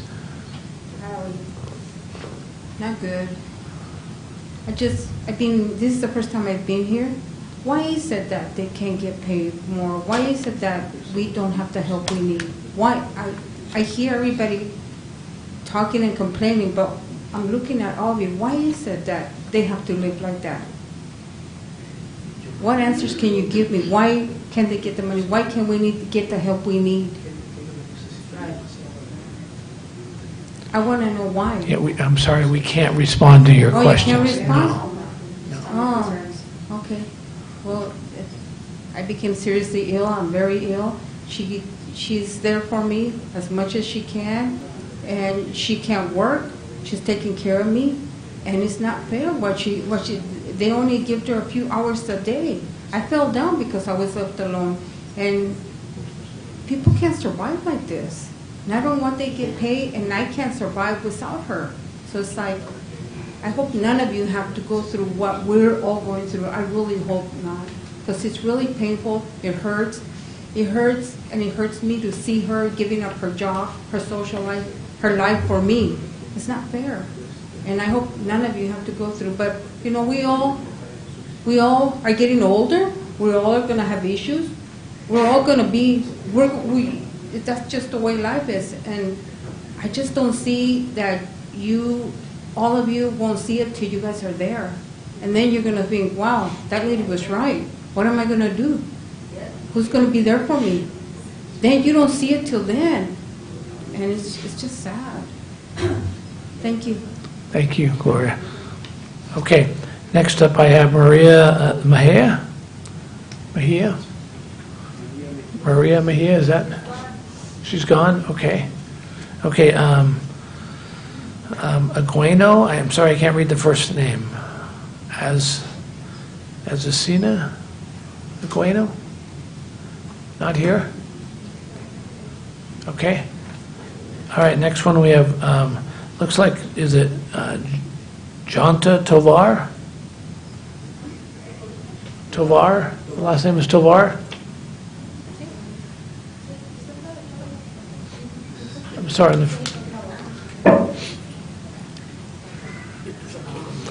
I'm sorry, the first name, I don't know if I pronounced that even close. I couldn't read it. V-I-T-A. I'm sorry, I thought that was an N. Jovita Tovar. Good evening, how are you? Muy bien. Buenas noches a todos. Estoy muy orgullosa de estar aquí y de representar a este grupo, a esta organización que se llama IHS. Yo soy trabajadora de mi propia hija. Tiene un síndrome llamado iCardi. Es muy severo, muy complicado.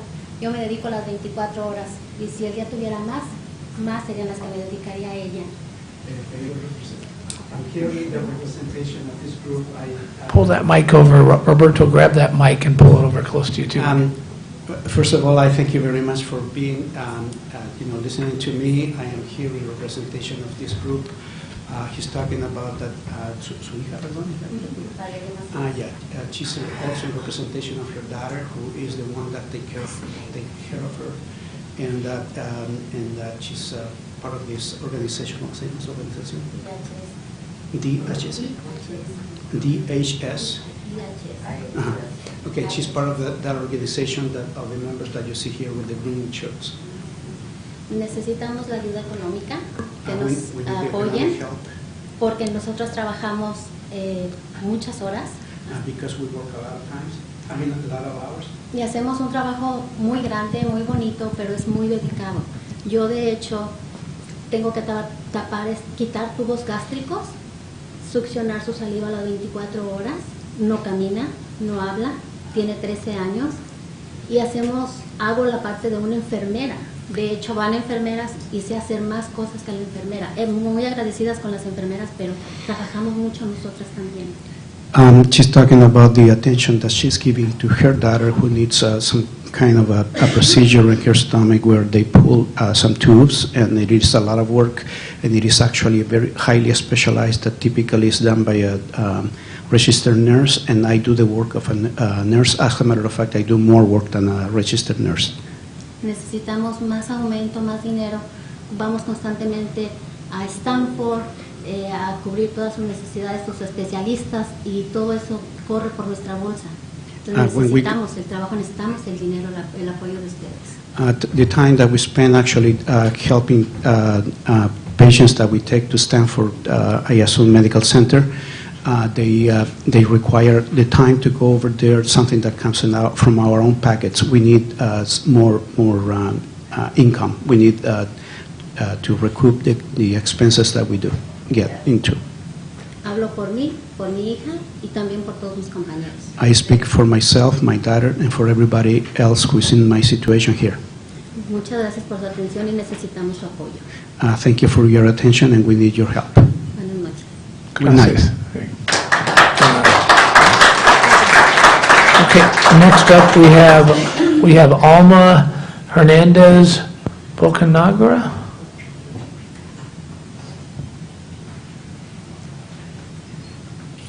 I'm sorry, is Alma here? Alma Hernandez? She's gone. Okay. Next we have, I'm sorry, I just can't read this. It looks like Peggy, could it be Martinez? Is it? Peggy Martinez? She's also gone. Oh, she's gone. Okay. Okay, very good. The next one we have is, it looks like Benelba Barrera Alonso.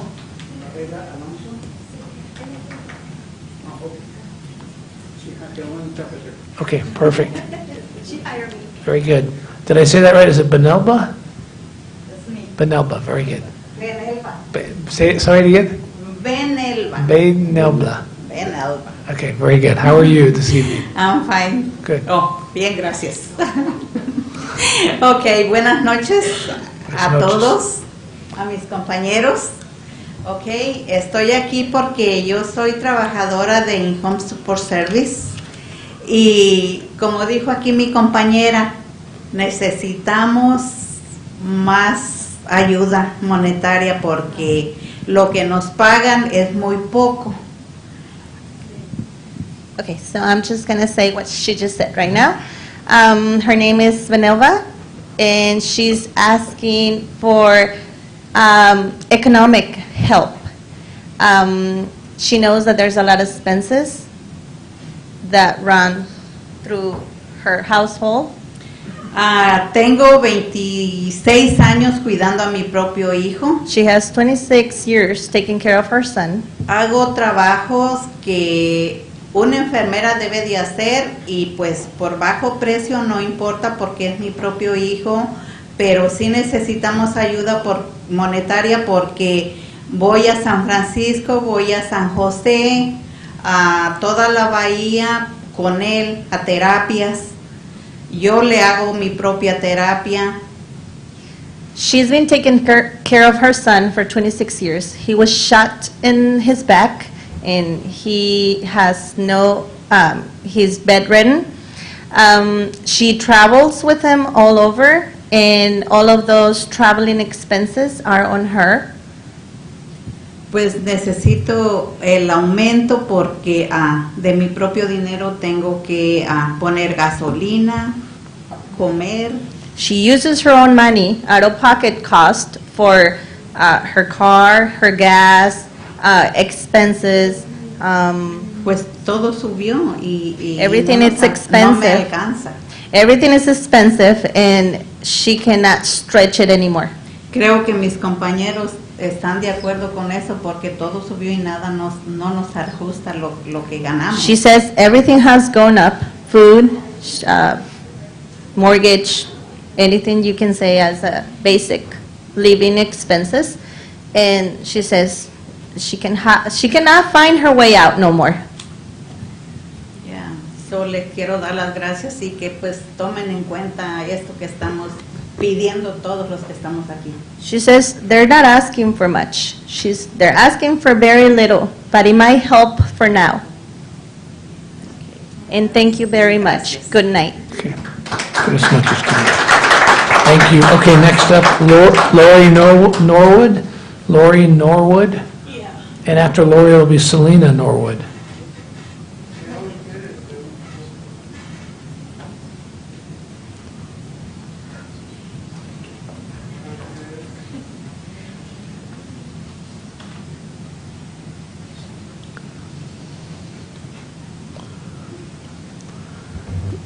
Lori, good evening. How are you? I'm doing well. How about yourself? I'm good, thank you. All right. Okay, so my story is, normally I would introduce myself as Lori Norwood, Case Manager Extraordinaire. I used to work for mental health, okay, telecare and Turning Point, contracted with the county. 3 years ago, my daughter got sick. This is my daughter Selena. What? Okay, we got numbers. Anyways, when Selena got sick, I stayed at work for as long as I could. Now, I had been through this before with my husband. She's currently on dialysis, as was he, but he passed away. I didn't have a chance to stop and take care of him because I knew, being a case manager, that people who worked for IHSS were not getting wages comparable to be doing a job that they are doing, okay? Now, I had to decide to give up my employment as a case manager to take care of my daughter because I didn't want to go through the same thing that I went through with my husband. However, I sit here and I think, oh my gosh, how has this impacted me? I make less than a quarter of money that I used to make as a case manager. But I'm going to sit here and take care of my daughter because she needs me, okay? Just recently, my daughter had a heart attack a week ago. So on top of renal failure, she's having other issues, okay? Now, having her walk outside by herself or do things that she, normally you see people doing, that's not going to happen, not without assistance. She was laughing at me because I said, I'm going to tell them what my impact of this all is. Go by my house, my grass is yellow, okay? I'm not kidding, I'm embarrassed, okay? Because the money that I used to make and the money that I'm earning now is just, it's not even comparable. I used to think, and when I stopped working and started working for Selena, who she laughs because she says she's my boss, and I'm like, okay, but I think about it and I think, would I do it again? Yeah, sure, I'll do it again. I'll do it every day.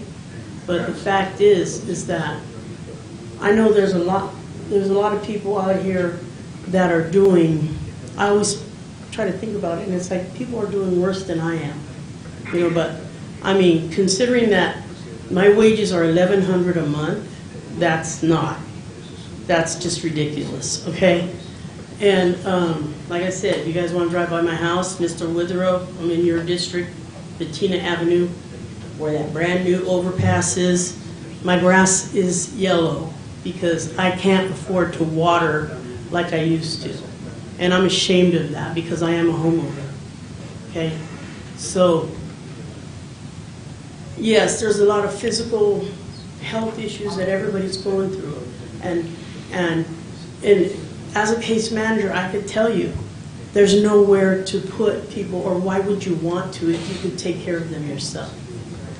You know, nobody's going to treat your family the way you treat your family.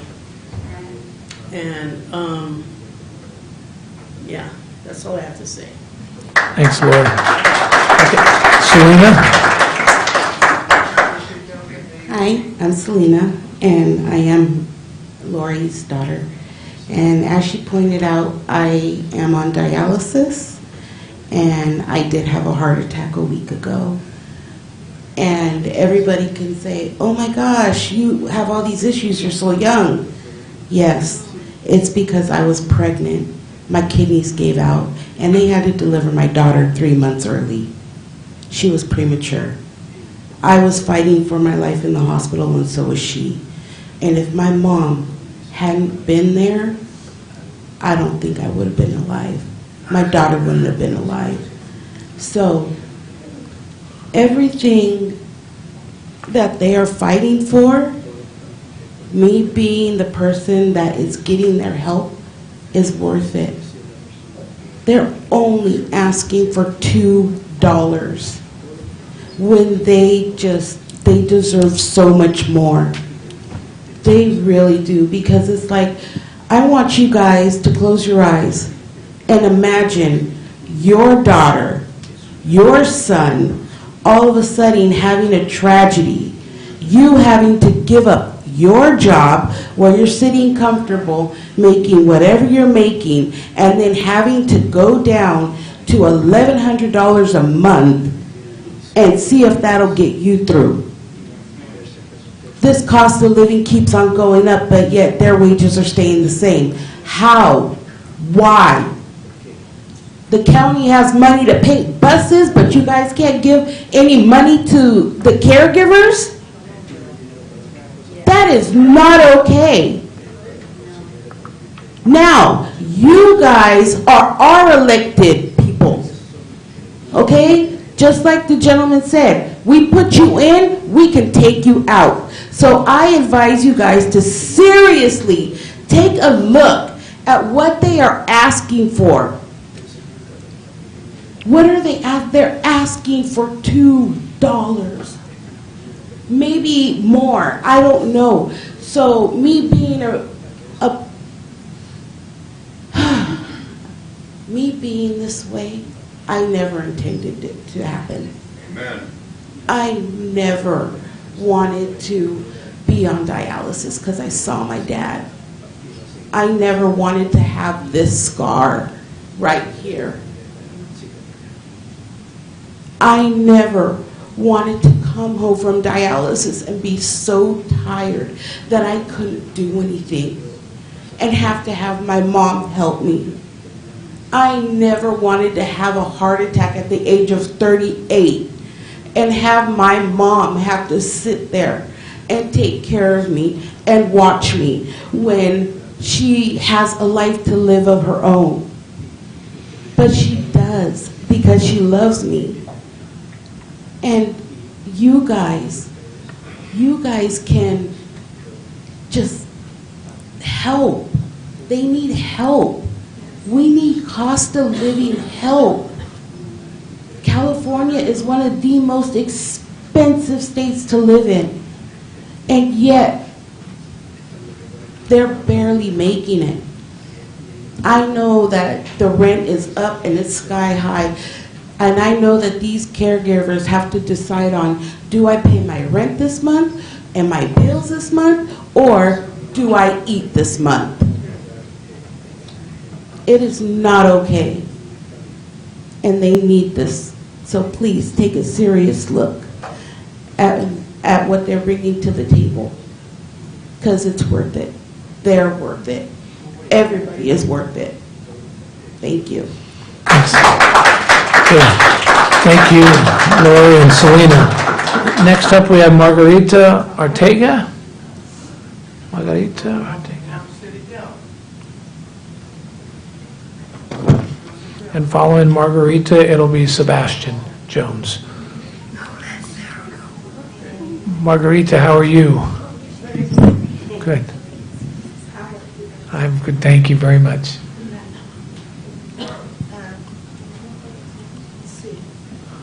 Pull that microphone right over, there you go, perfect. Buenas noches. Buenas Mi nombre noches. es Margarita Ortega y soy caregiver. También yo en esta noche es mi primera vez que vengo a estas juntas, quería aprovechar esta oportunidad.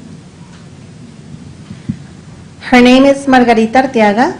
This is her first time being here, and she's been listening to all the other stories.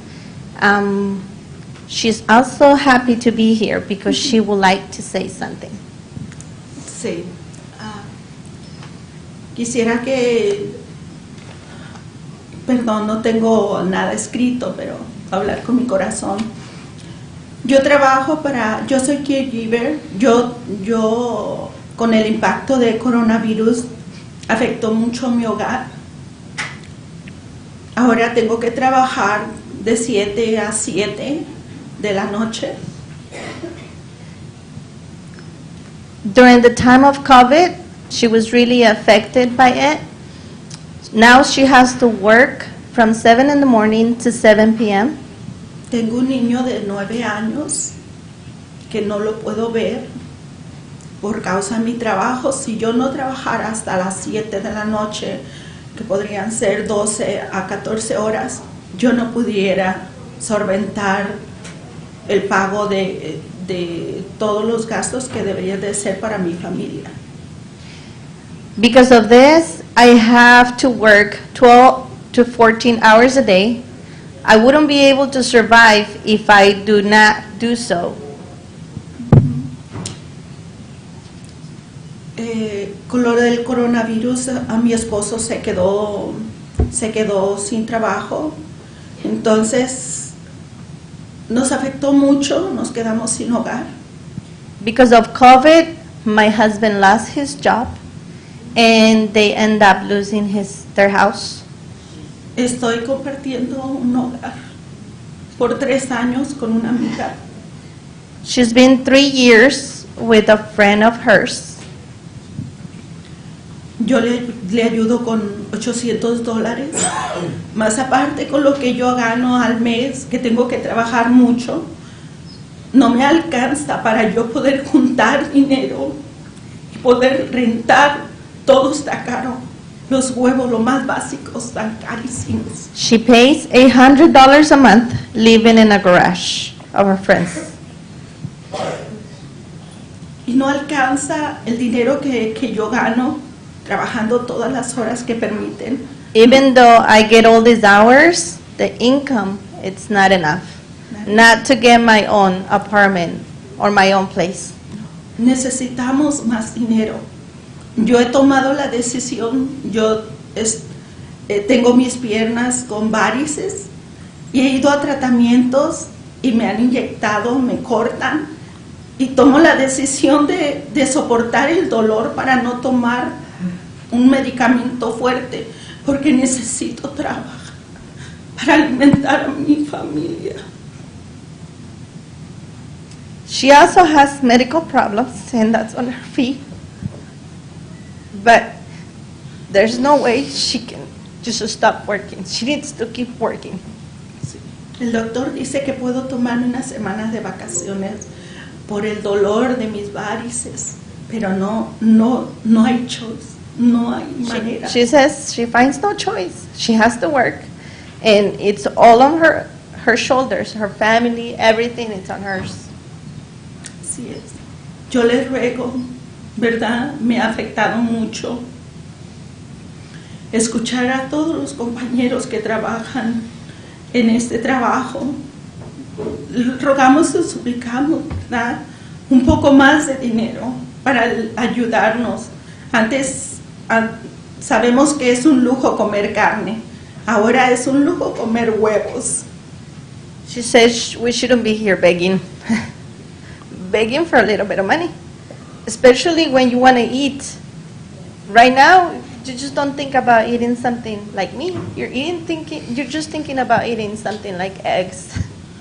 Desde las 6 de la mañana salgo de mi casa y es hora de que no he regresado a mi casa para ver a mi hijo. Today, she got out of her house at 6 in the morning, and until right now, she hasn't been able to go back. She needed to come over here to see what this is all about, and she haven't seen her son.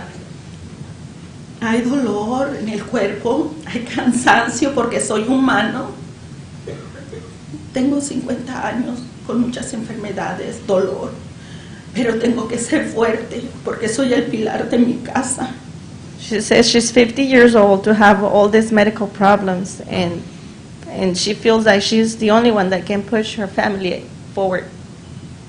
Yo les hablo a sus corazones, a cada uno de ustedes. She wants to let you know that she's speaking from the bottom of her heart, and to open up your hearts and to see it from there. Estoy escuchando que tienen tiempo rogando y suplicando. Cada vez vienen cada 2 años o 3 años a rogar una migaja, porque el trabajo que hacemos nosotros, aparte de nuestras fuerzas, hacemos nuestra familia a un lado para atender a esos enfermos. She says she's been putting her family on the side because she needs this. She needs the money. She needs to beg for just a little bit of money to keep her family going, and she sees that we're all here every time, and the only thing we do is beg.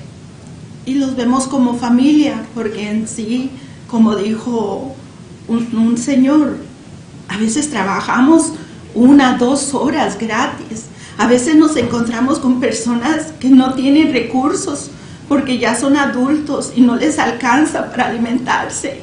Yo he sacado dinero, he llevado de mi casa algún alimento, alguna fruta para poder que esa persona que yo cuido, que está dentro de mi corazón, también pueda comer.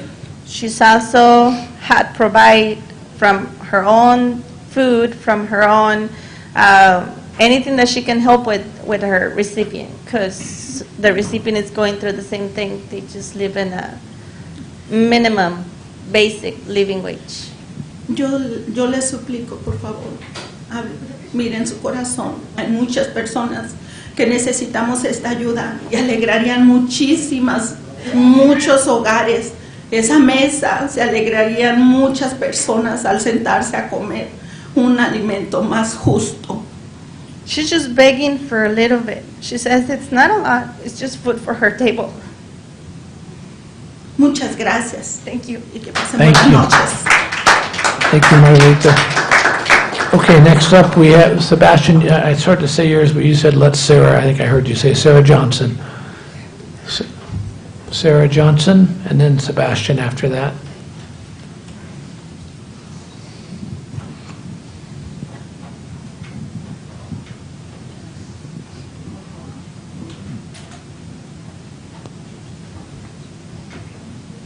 It would be easier if you wanted to just sit right there. That's fine. Just use that mic. That's perfect.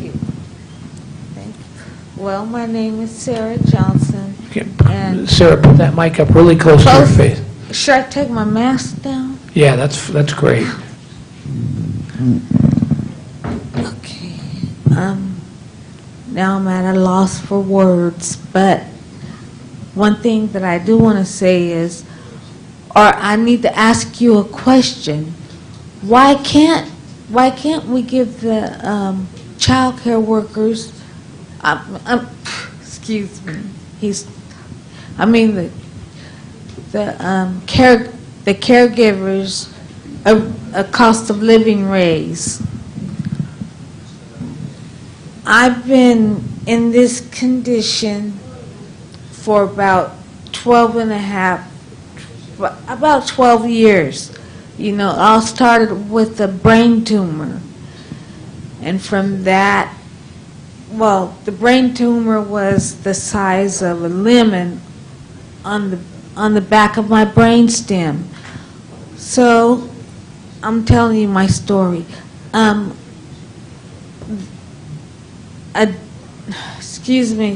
A doctor did the surgery, and it was successful for the most part. They got most of the brain tumor off.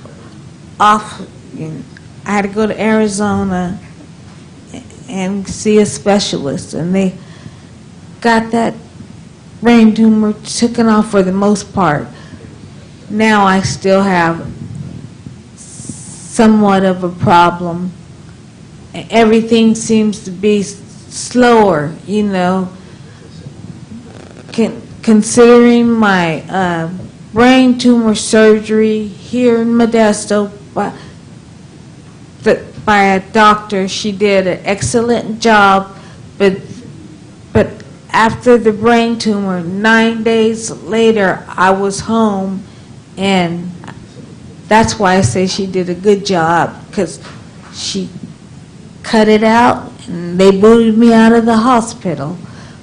But had that not happened, I wouldn't have needed a caregiver. But I'm so thankful for the caregivers that I've had since my brain tumor, and that was back in 2006. So back to my original question, why can't the providers, the care providers, get a cost of living raise? I mean, every year, I believe you guys get a raise, so aren't they just as important as you guys? Yeah, because as far as I'm concerned, they do more of a job for the community than you do. And I don't know what it is that you do. But I do know that caregivers, they give, you know, and if I want to take it to a biblical sense, in the Bible, John 3:16, I'm sure everyone knows it, for God so loved the world. That word love is what you guys should be doing, showing these care providers a little love as they show the recipients that they care for love, you know. So we all should be loving each other. I remember just growing up in the 1970s, there was this song, I like to teach the world to sing. I think all of you older people know that, you know. So anyways, no offense, but we all should love each other and show the love. With that being said, I'm done. And thank you for your time. Thank you, Sarah. Okay, next up, Sebastian. That's the last card I have is Sebastian for public comment. And if anybody else would like to speak, kind of line up kind of behind you after Sebastian. Sebastian, how are you this evening? All right. You know my voice is still yelling. It's okay. Good afternoon, Board of Supervisors. This place was crowded. Those who came down, they stood as long as they could, but they had to go. Just like you have your meetings at 9 o'clock in the morning. They ain't never make that. Oh, he's gone. Jason's gone. I remember about 10 years ago, Jason come in with about 40 bills. What he was talking about is son, and I help people. He was telling y'all the truth. But look, these people are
It's like a lot of like I would like to see a lot of people that meet.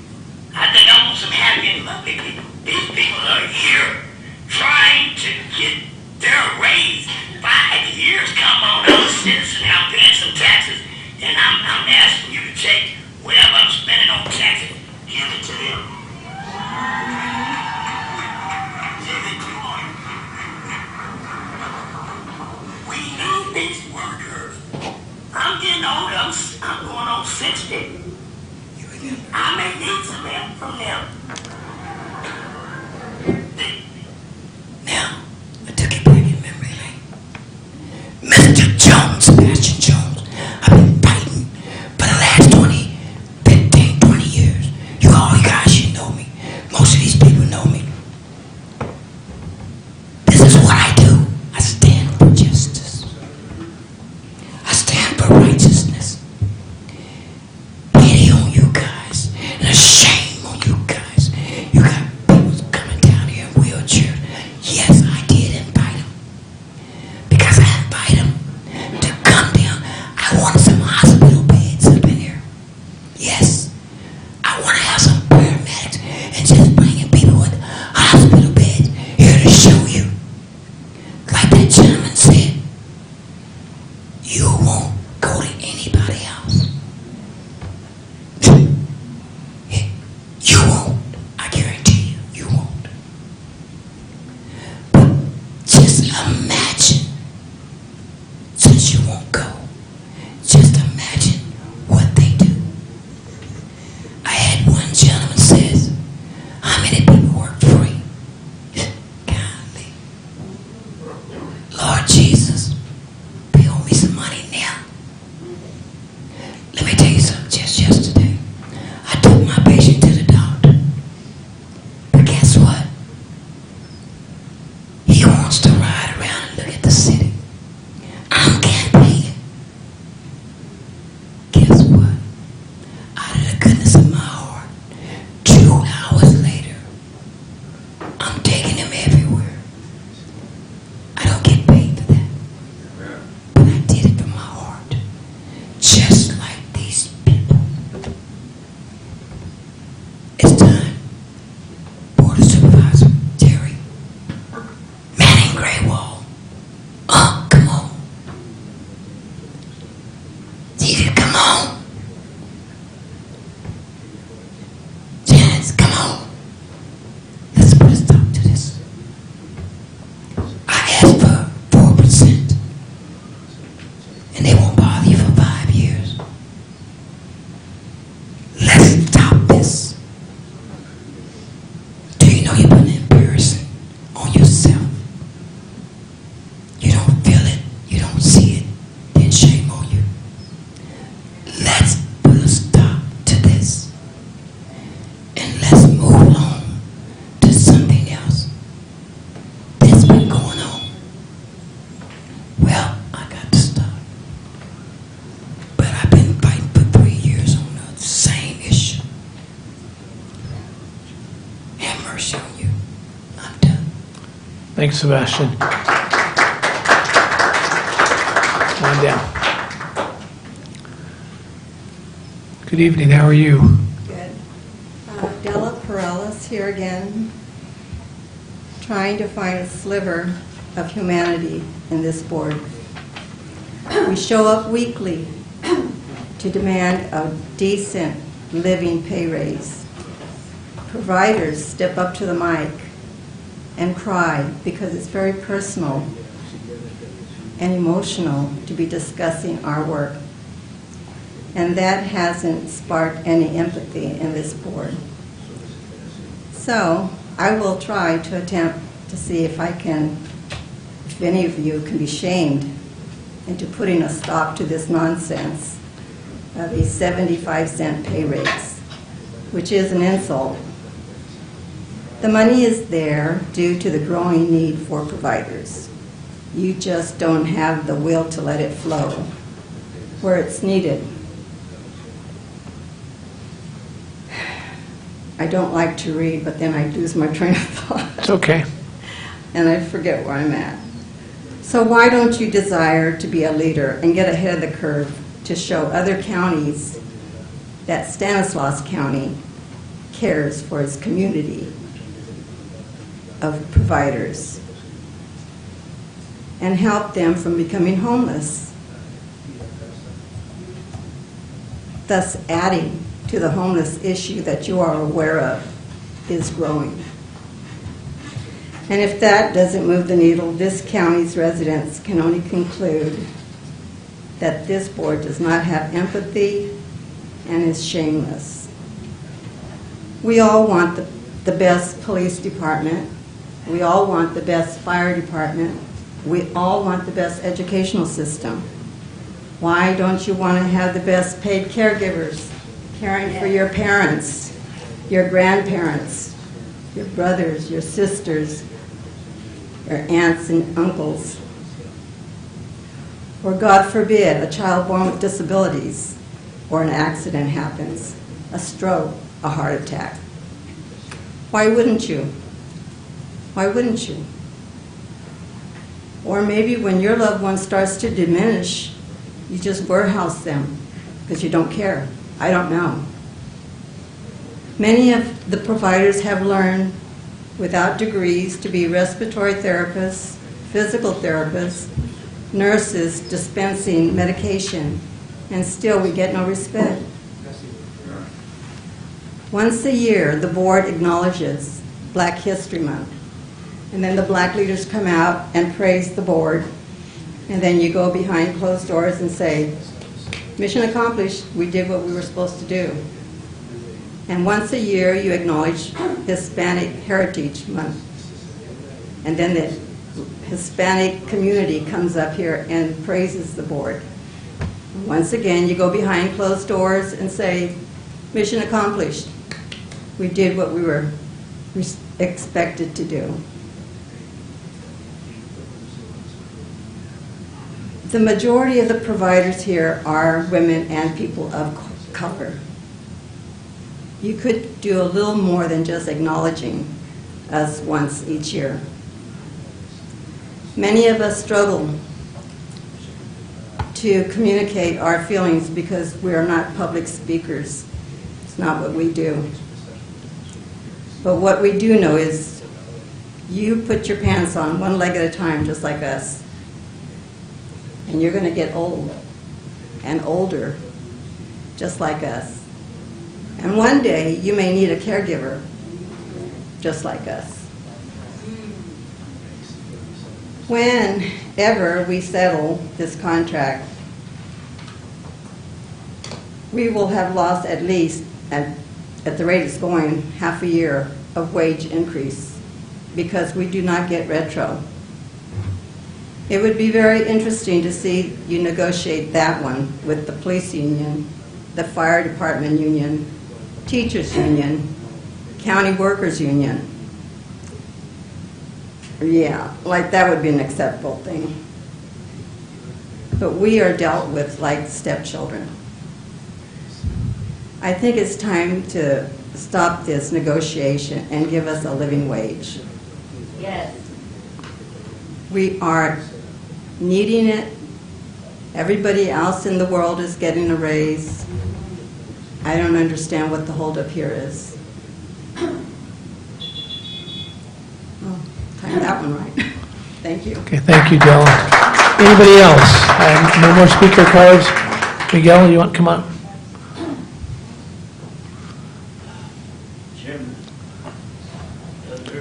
Sorry about that, Miguel. No, that's supposed to be the people for the people and the rights of the people to speak.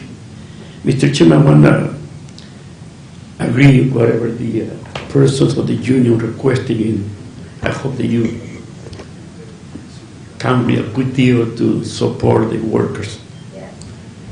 A lot of people left too, Mr. Chairman, in regard to the issue of the sheriff's report in regard to immigration. We don't have that people no more, a lot of left. But Mr. Chairman, I want to speak really to the 3 or 6 people that come before me in regard to the new Californians. That's a very strange title. Because in 1845, when the war was between United States and Mexico, it was a Guadalupe Treaty, and page and the Article 9 supposed to have the new American, if they choose to be from California and the other states, to become citizens and to continue with the religion or culture, reading, writing, and language, and everything, and own and continue to own the own land. In less than 10 years, the so-called foreign invasion took away a lot of the properties of the so-called Californianos. We have families in this county, over 7 generations of Californianos, meaning Mexican, American, indigenous combination of people in this county, Stanislaus County. And yet the new California is calling right now, is saying we have to stop the foreign invasion. And who are the foreign invasion? You're talking about the Mexican American, we say the border of California. The majority of the people want to speak here from different countries, the descendants from different countries. I don't think the guys were in, no one was looking indigenous to me. So the question is, who are the new Californians? They are going around the state. So I'm questioning, it looks more like, it sounds like Trump. In the same time, it sounds like the John Bird Society a few many years ago, that the guys started putting pressure to the different colored people and say that white supremacy is the only race that can continue to survive for the next future years. Thank you, sir. Thanks, Miguel. Okay, anybody else for public comment? Sure, come on down. Hi. How are you? Good, thank you. My name is Pantry. I'm hungry. I want to go home and eat chicken noodle. But thank you for listening, and thank you everybody here today. And hopefully people get what they want and you get what you want. Thank you. Thank you. Thank you. Okay. Next up.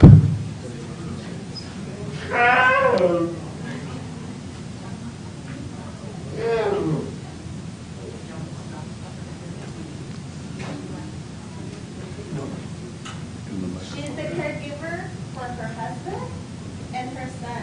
Okay.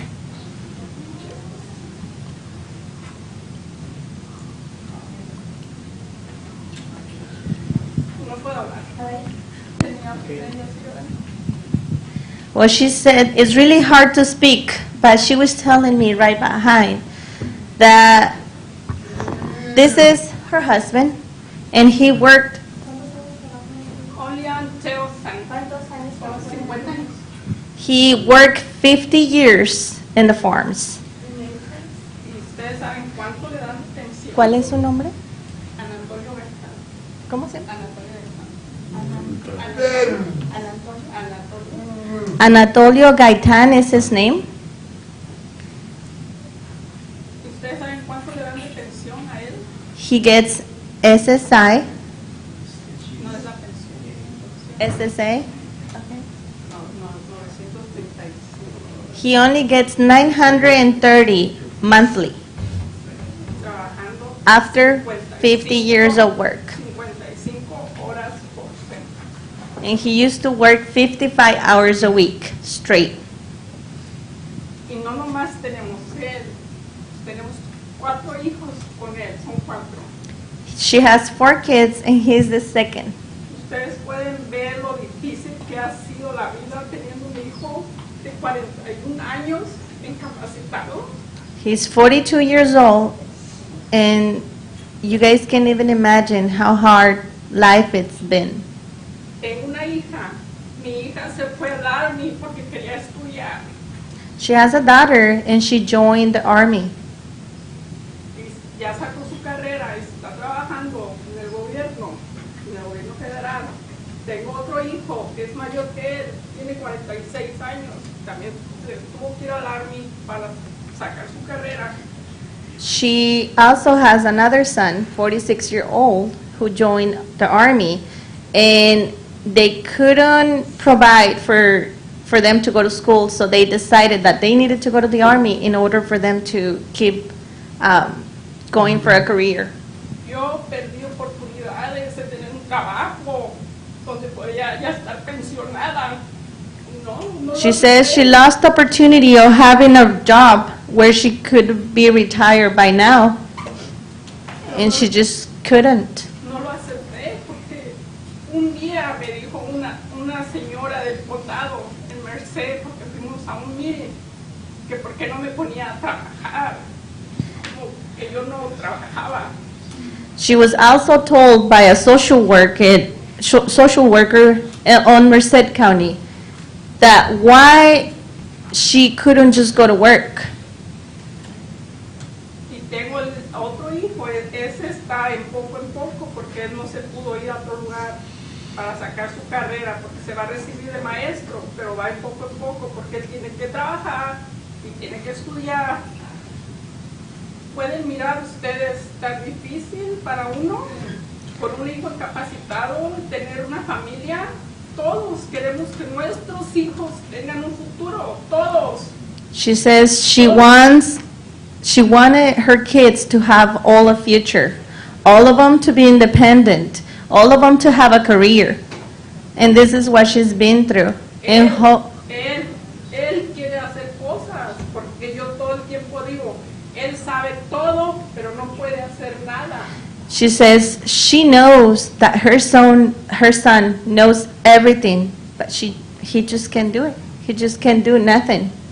Ustedes miraron ahorita, lo paré porque me dijo que está cansado de estar aquí sentado, que lo parara. You guys have seen him.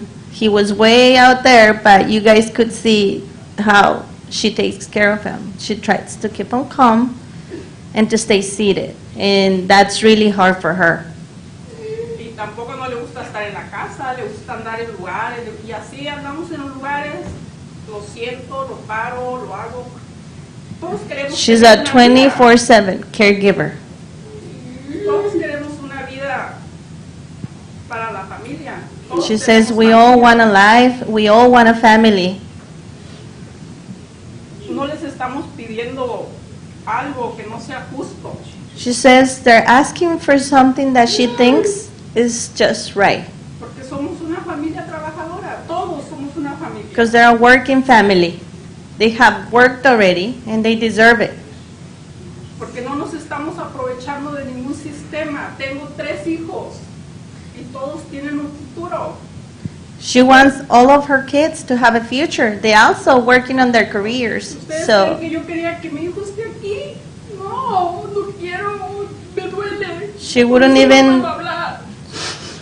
she just wished she wouldn't be in this position. She never asked Cuando to él have a son like se this. enfermó, lo que tuvimos que pasar para que tuviera lo médico. She had her husband also in the other side. Porque en el campo ustedes saben que no tenemos un médico, no hay seguro, no hay... As a migrant worker, there was no help with medical insurance. There was no help in any way. Yo todo el tiempo digo, nosotros, los de bajos ingresos, no tenemos derecho a enfermarnos, porque no estamos ni tan pobres ni tan ricos, no califica uno para muchos programas. We, the low income, it seems like no one sees that we don't qualify for a lot of things. O sea, de repente me siento como que estamos pidiendo algo que no merecemos. Is this something that we don't deserve? Que todos tenemos los mismos derechos. That we all have rights? Ustedes van a tener una pensión de 9.35 en 50 años de trabajo. Would you ever imagine having a 50-year-old, after 50 years of work, a pension of 930? Eso es lo que le dan. That's what he gets, 930. Y él está llorando porque él escucha todo eso. And he's crying because he understands. He knows. Cuando escuchaba las noticias del COVID que decían, ay, que se van a enfermar, se lo van a llevar y ya no te van a dejar salir. Él sufría tanto de estar o no ver en las noticias, le decía. He's even afraid of what had happened since COVID started. He knows, he watches the news, and he understands what's going on. He doesn't want to go to the hospital because he thinks that he might end up staying. ¿Y saben qué? Nos pegó el COVID. And she said they also got COVID. Unfortunately, Gracias a they're all Dios, okay. como dijo la doctora, estábamos vacunados, no fue tan grave el COVID. que It wasn't very severe, and they thank God for that. Muchas gracias por escucharme. Thanks for listening, and good night. Thank you. Okay, anybody else for public comment? Anybody else before we close the public comment? Yo me llamo Manuela Gaitán. Oh, sure, come on up. Ramón Gaitán y tiene 41 años.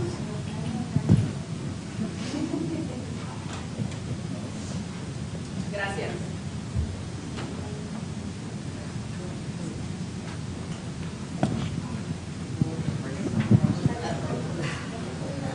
I didn't have any plans on speaking, so. It's okay. I'm going to, so if I can get you to come up to that mic and just give us your name Sorry. too, please. My name is Lucia Madrigal. This is my daughter, Yolanda Madrigal. I don't want to get emotional, but I really want you guys to look at us. Look at what's here. Look at us when we come up here and speak to you.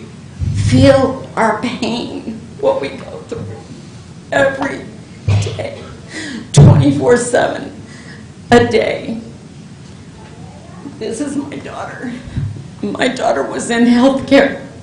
She worked until she couldn't work, and even when she was falling at work, she still wanted to go. But she got MS, and so she couldn't work anymore.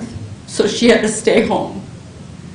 It was the most difficult thing for her. She cries not because she got MS, but because she couldn't work and help people anymore.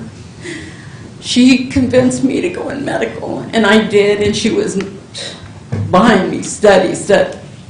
And I went into medical, and I enjoyed what I did. And I was a mastectomy fitter, I did soft goods. It was also helping people. But when Yolanda got sicker and sicker to the point where I couldn't work and focus on work and what I was doing to help other people, because I was also concerned with my daughter being home at alone.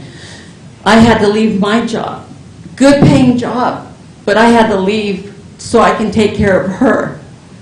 And I asked my husband to retire early, because as Yolanda got sicker, it was harder for me because I don't get paid full time to take care of her, but that's what I do. And I had to ask my husband to retire early so he could help me to take care of her. So we're all on a fixed income now. And I can't understand why we have to come here and beg for what we do. Every single one of you are gonna need us at some point. When you look at your family, if they had to take care of one of you or your kid, what do you feel that their value is? How much do you feel that they're worth being paid to take care of your child, your mother, or you? Because you don't know what's going to happen. I didn't plan for my daughter to get sick. She even got breast cancer. But you know what? This is what life happens. And you don't know, you don't plan for it. But for us to sit here and beg for what we do every single day, you can't put a price on it. We put our hearts into everything we do for our family. I do. Every time I get up at 3, 4 o'clock in the morning for her. Every time I have to do something different because her body changes. I'm getting older. My husband's getting older. We can't worry about us because we've got to take care of her. And for us to sit here and plead for a few dollars, all we ask is go home. Think about what we're telling you. Look at our faces. Give a moment just to feel what our day is, what we have to go home and figure out what pennies is going to go where, and just give us what is just. We shouldn't have to beg. An officer gets paid. He shouldn't have to be begging. Why should we? Fire department. Everybody's there in medical. They're helping other people. So are we. Why are we thought of so little? I just would appreciate just taking a few moments, taking some time, thinking about it. Look at your family when you go home. Think about what their value is. How much would you pay them? Do you think that they're worth the minimal that we get? Do you think of them so little like that? I wouldn't think of my family like that, because I know how much they love and how much we do for each other. We prioritize our families first. And then even those that don't even take care of their family, they're taking care of other people's families. But they're putting in their heart and love into those people. So please just take some time, think about it. I know we deserve it, we earn it, we work hard for it. And all I'm asking is just think about what we're asking and do the right thing. God is always watching every single thing we do and is in our lives every single day. Just take some time and think about what we ask and really feel it at heart. Thank you. Thank you, Lucia. Okay. Anybody else? Before we close public comment, all right, we're going to close public comment. We're going to move on to our consent calendar real quick. We'll take a break right after we get through the consent here real quick. I think we have two items on consent that one is publicly wants to be pulled, 5C2, and we will do that. And then I think we also have B7, that we have a conflict that we'll have to pull. So if anybody else, any other items besides those two that would like to be pulled? Anybody on the dais? Anybody in the audience want to pull anything besides those two? Okay, I'll bring it back to the board. We'll look for a motion for everything besides B7 and 5C2. Motion to approve. Second. We have a motion and a second. All in favor? Aye. Opposed? Passed unanimously. Okay, we'll move on to those two items. Maybe we'll do B7 first. I think we need to have... Yes, we have a potential conflict with supervisors, Chance Condit and Buck Condit. The item is to enter into a lease with Condit Properties. The Condit Properties owner is a distant cousin to both of our supervisors here, and out of an abundance of caution, I've advised that they refrain from voting on this issue. So, okay, with they that, are going to leave the dais really quick here.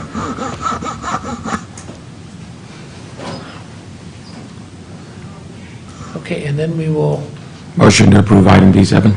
We have a motion. Do we have a second? We have a second. All in favor? Aye. Opposed? Passed unanimously. We'll bring them back into the room. And we now will, we have item 5C2, and we have Mr. Donoso. Miguel, would you like to come on up? Well, we were going to do this first if you want, and then we're going to take a 5-minute break, if that's okay? Or do you want to take the 5-minute break right now? We can take it right now. All right, we'll take a 5-minute break right now.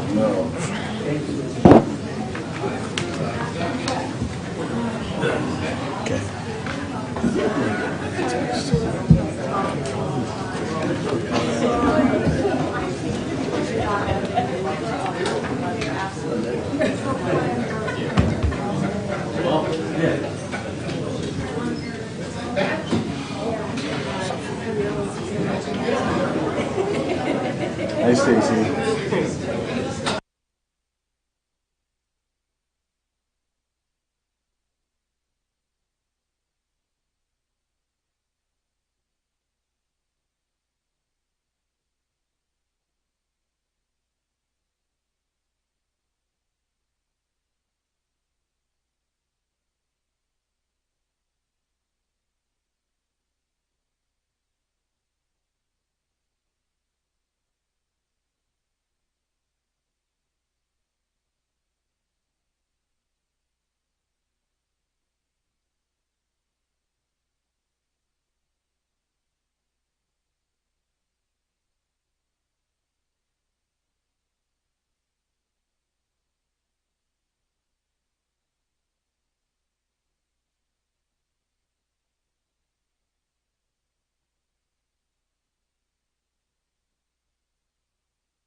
First? Yes, sir.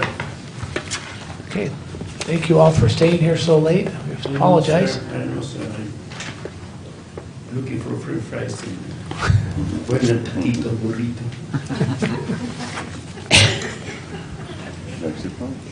If I like in enchiladas. Mr. Chairman, I think in regard to the issue, the 3 contracts they're supposed to have with the county is over $3 million.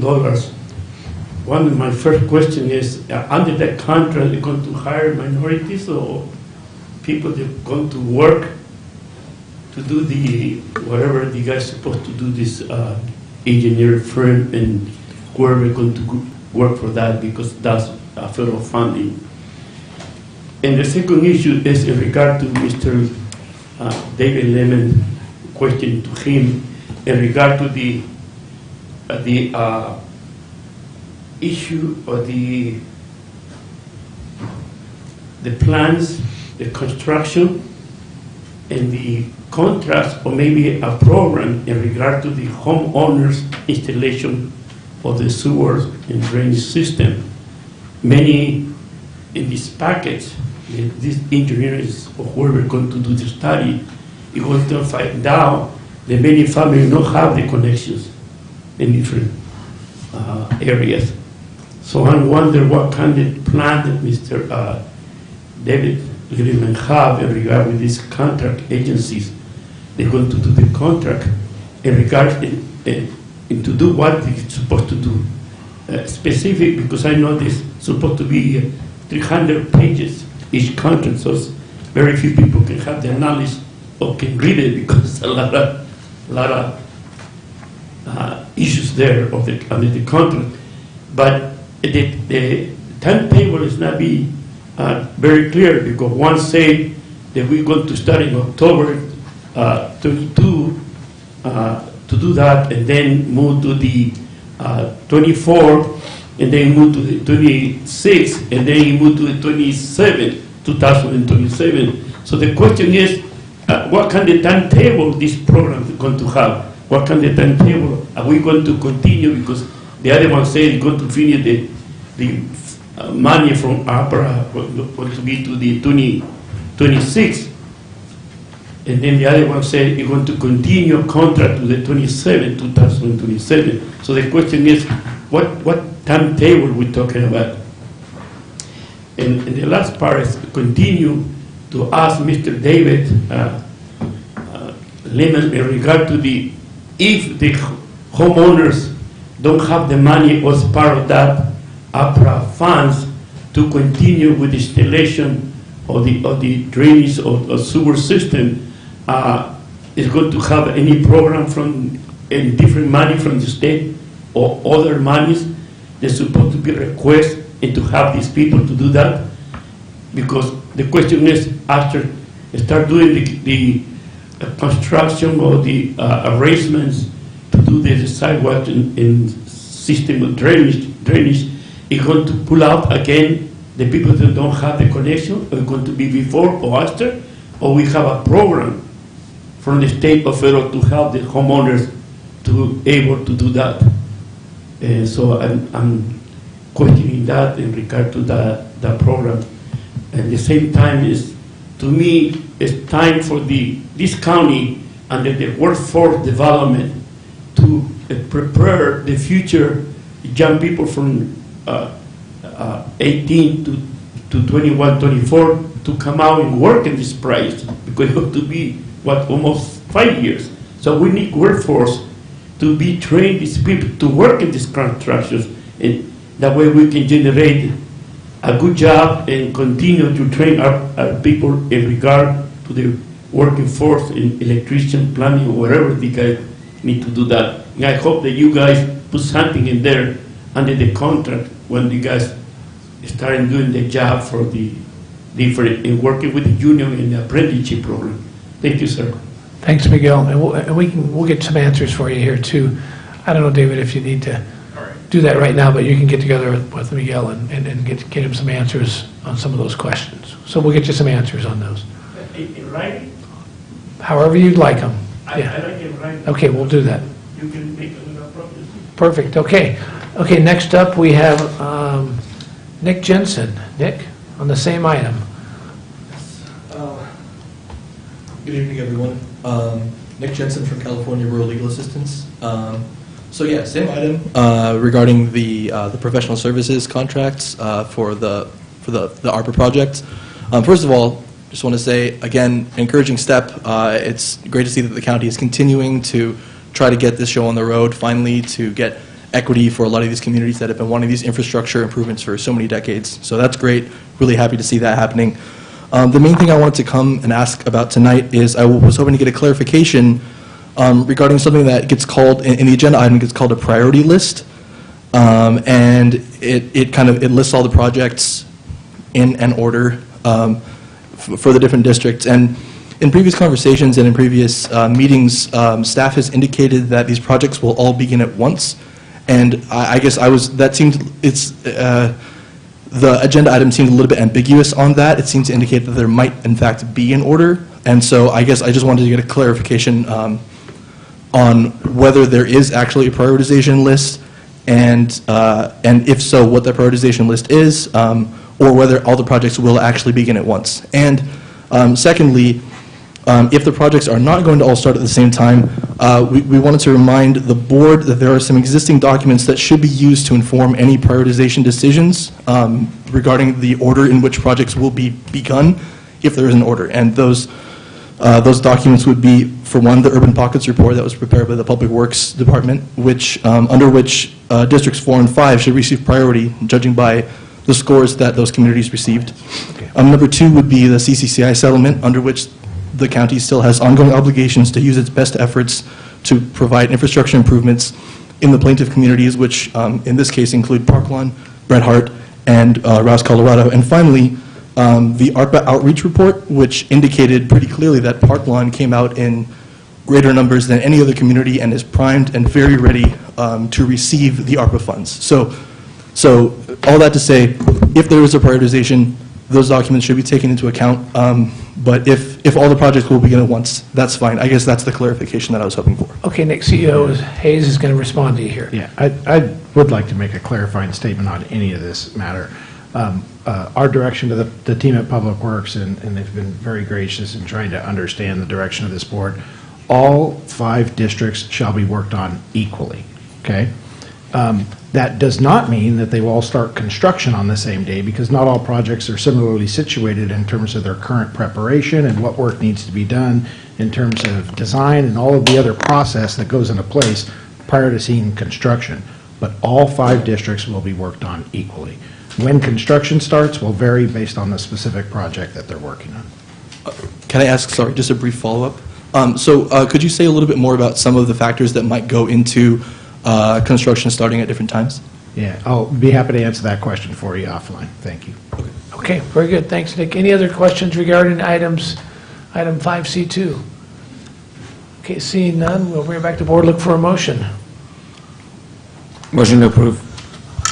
Second. We have a motion and a second. All in favor? Aye. Opposed? Passed unanimously. Thank you very much. Okay, we're going to move on to item 6.1, presentation of the Sheriff's Department's 2021 report on immigration, custom enforcement, access. Jeff, how are you? I am doing sleepy, so no. Thanks for hanging out with us right here. Yeah. Mr. Chair, members of the board, Mr. Hayes and Mr. Bose.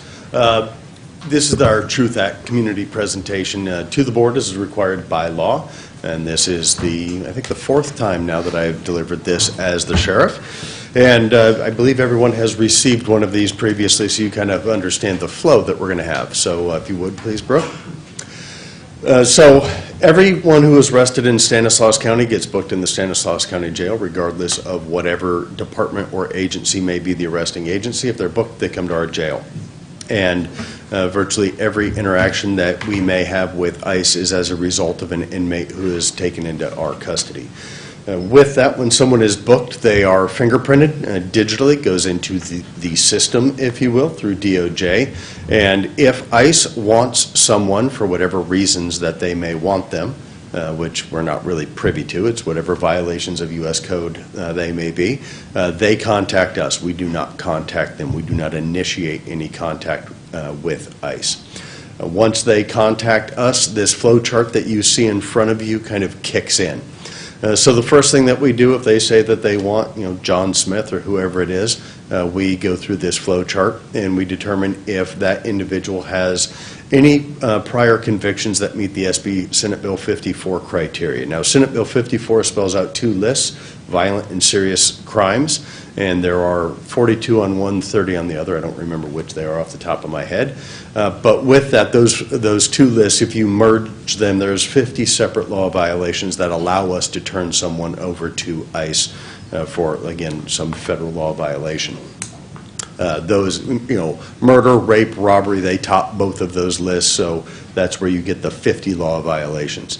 So the first thing that we do is we see if they have any prior convictions that meet the SB 54 criteria, so a prior conviction for one of those 50 law violations.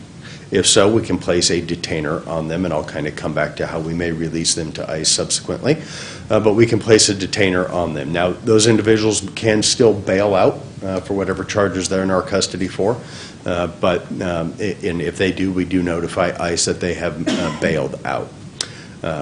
If they do not have any prior convictions that meet the SB 54 criteria, then we can place a temporary hold on them only if their current charges meet those 50 law violations. So they have to have a current charge. That's just a temporary hold. That does not mean we can turn them over to ICE. It's just kind of a notification in our system that ICE wants them to be held if they are ultimately convicted of those new law violations. So if they go to court, say, for some charge that would meet the criteria and the case is dismissed, they're found not guilty, they plead out to a lesser charge that does not meet that, we cannot place a detainer on them and we cannot turn them over to ICE. If they are convicted, we can. And then if they have neither a prior conviction nor current charges that meet the SB 54 criteria, we don't place any kind of detainer or hold on them, and we by law cannot turn them over to ICE. Now, if we can turn someone over to ICE, it can be done within 365 days of their release date.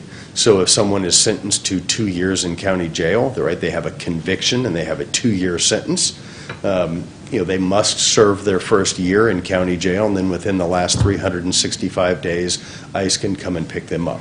They can pick them up on the first day of that last 365 or the 365th day or any time in between there, but on the 366th day they cannot because they are not in our custody any longer. We will release them at the end of their sentence if ICE does not pick them up. We do not hold inmates for ICE. Right, so there is sometimes a misnomer out there, a misunderstanding that ICE asks us to hold someone and we hold them beyond whatever the state law would allow for their current charges. We don't do that, right? And we don't hold them for ICE, nor do we receive any kind of compensation from ICE for anyone that we turn over to them. So there's nothing, no gain to the county with that. Next slide, please, Brooke. So. And that can be hard to read. Thankfully, I have a copy in front of me. What you see in front of you, these are the aggregate numbers from the prior 3 years. You have all seen these numbers before. This is just aggregated into one kind of lump sum. You all can read, so I will not belabor the numbers. But as you can see, in the prior 3 years, we only turned over 106 inmates of the 55,000 plus that were booked. And that represents 0.19% of their total bookings in the county. And you can see all of the subsequent countries that they were turned over for. Next slide. And this represents last year's number. So as I probably should have clarified at the beginning of this presentation, tonight's presentation is for the year prior. And that's kind of how we normally do this, usually towards the end of the year. We give it for the year prior, so about this time next year you will get the 2022 numbers. And as you can see, 2021, there was a significant drop in numbers, both in requests from ICE, the detainer requests, and actual detainers placed. There's only 60 and 30 respectively, and ICE did not pick up any of them. And so we didn't turn any of them over to ICE. Now, there can be a variety of reasons for that. I do know that factually ICE understands that And this is primarily only occurs through sheriff's offices because, generally speaking, we're the only organizations that run county jails. They know that we can't turn people over, so they have their number of requests, their detainer requests have dropped. Essentially, even though they are not bound by SB 54 as a federal agency, they basically go through the same thing too, and they'll look at the name and like, well, this guy does not have any prior convictions that would allow them to be turned over or any current charges, so they simply don't request them of us. And obviously, you still have some lingering COVID impacts in here as well, and there's issues revolving around that. And then on the final slide, you have seen this before, this kind of Venn diagram. And what we do is we simply aggregate the type of crimes that we do turn someone over to ICE for. So assault could be anything from assault with a deadly weapon to domestic violence, any type of assault charge. Obviously, the next one down is any kind of drug charge, right? This is not simple possession of any drugs. This is a possession for sales, trafficking, transportation, something like that. Crimes against children, and again, a fairly broad category. There's a number of crimes that qualify, and then grand theft. Those are the four top charges that we would turn someone over to ICE. I mean, they qualify under SB 54. And so obviously, this particular setting, we have, having done this now for 4 years, this is a public forum and kind of a Brown Act setting. It's not very conducive to conversation with the community. So one thing that we have done for the last 4 years is we have taken this presentation on the road out into our community. Because after the first time I did this, again, just this setting is not conducive to good conversation. And we have gone around the county for the last several years and given this same presentation in the community. We've done West Modesto a couple of times. Once this year, we did Turlock once this year, and South Modesto once this year. Previously, we've done, I think, all those same locations, and Waterford. So we try to get out during kind of COVID, I think it was 2020. We actually did a Facebook Live presentation on this so that we could reach the community and answer their questions. Those are great venues. We actually, I go through this very presentation. We usually talk about this topic for a while, 10 minutes, 30 minutes, and then it usually kind of devolves into whatever else the community wants to talk about. So they're a great opportunity to speak to the community, and I thank all of you because typically we do it in your districts. So thank you for that. And that, quite frankly, concludes my presentation. Since I am not personal animus, I am happy to entertain any questions that you may have. We haven't heard that word in at least 2 hours, so I thought I'd throw it out there. We haven't heard it ever before tonight, but it's good. We've learned what it means. So thank you, Jeff, for being here. Thank you for the presentation, and we've all appreciated your meeting in all our districts, and he's done a great job on this. Every time you've gone out and met with everybody. Any questions for Jeff? Yeah, one question. When ICE puts a detainer on someone, does that just stay until they've served? Could it be through that 365 days that you were talking about? Yes, so if, it's only good while they are in our custody. So if they are released, right, they serve their sentence, ICE does not pick them up. Next time they come back into our custody, that process would have to repeat itself. So there's no, it doesn't, if they come back into custody, I don't know, 2 years later, it doesn't automatically trigger and reset. Yep, thank you. Thanks, Jeff. Anybody else? Buck? Thank you, Mr. Chairman. Sheriff, just kind of following along Vito's, after the detainer has lapsed, been released, usually the subject would be on probation, parole, so they're still being followed if it's part of their sentence? Yes, potentially. Okay. Yeah, that would Not be just being released and... Correct. That would really have nothing to do with the SB 54 aspect. Right. That's just on the state side. Right, but they would still be under parole or probation? Yes, that's correct. Okay. Most likely. I mean, again, depending on the sentence, but yes. Thank you. Thanks, Buck. Anybody else? Any other questions? Okay, none from the dais. Anybody from the audience? Any questions? Yeah, Mr. Comments? Chairman. Comments? I'm sorry. Yeah, Mr. I want to thank the chair, Mr. Chairman, but I think we need it's improved a lot because I was in two forums when he presented, especially Kenny Cerner. But I think now the COVID-19 is not too strong. I think we need the sheriff to to go to the three main different courts of the area of the central, south, and north of the county. That way the people can understand his role in regard to the immigration issue and the mandate from the state mandate. Thank you, sir. Thanks, Miguel. And you know that he has gone out to each district. Okay, come on down. Was it Martin? Martin. Yeah, just a question. So I just want to make sure that I heard this correct. So if there was a charge that fell under SB 54, I guess is the name of the, but that gets pled down to something that isn't, then they could not be, did I understand that correctly? Yes. Then they would not be, okay. So I have just a curiosity. I know they say killed a cat, right? But how often, like, what percentage of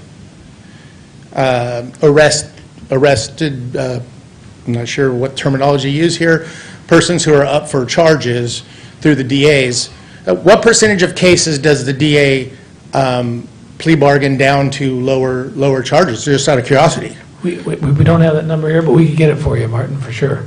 Okay. We can let you know. Because, I mean, that's kind of matters there. That's pretty relevant there. Okay. All right, we can get that for you. Thank you, Martin. Anybody else?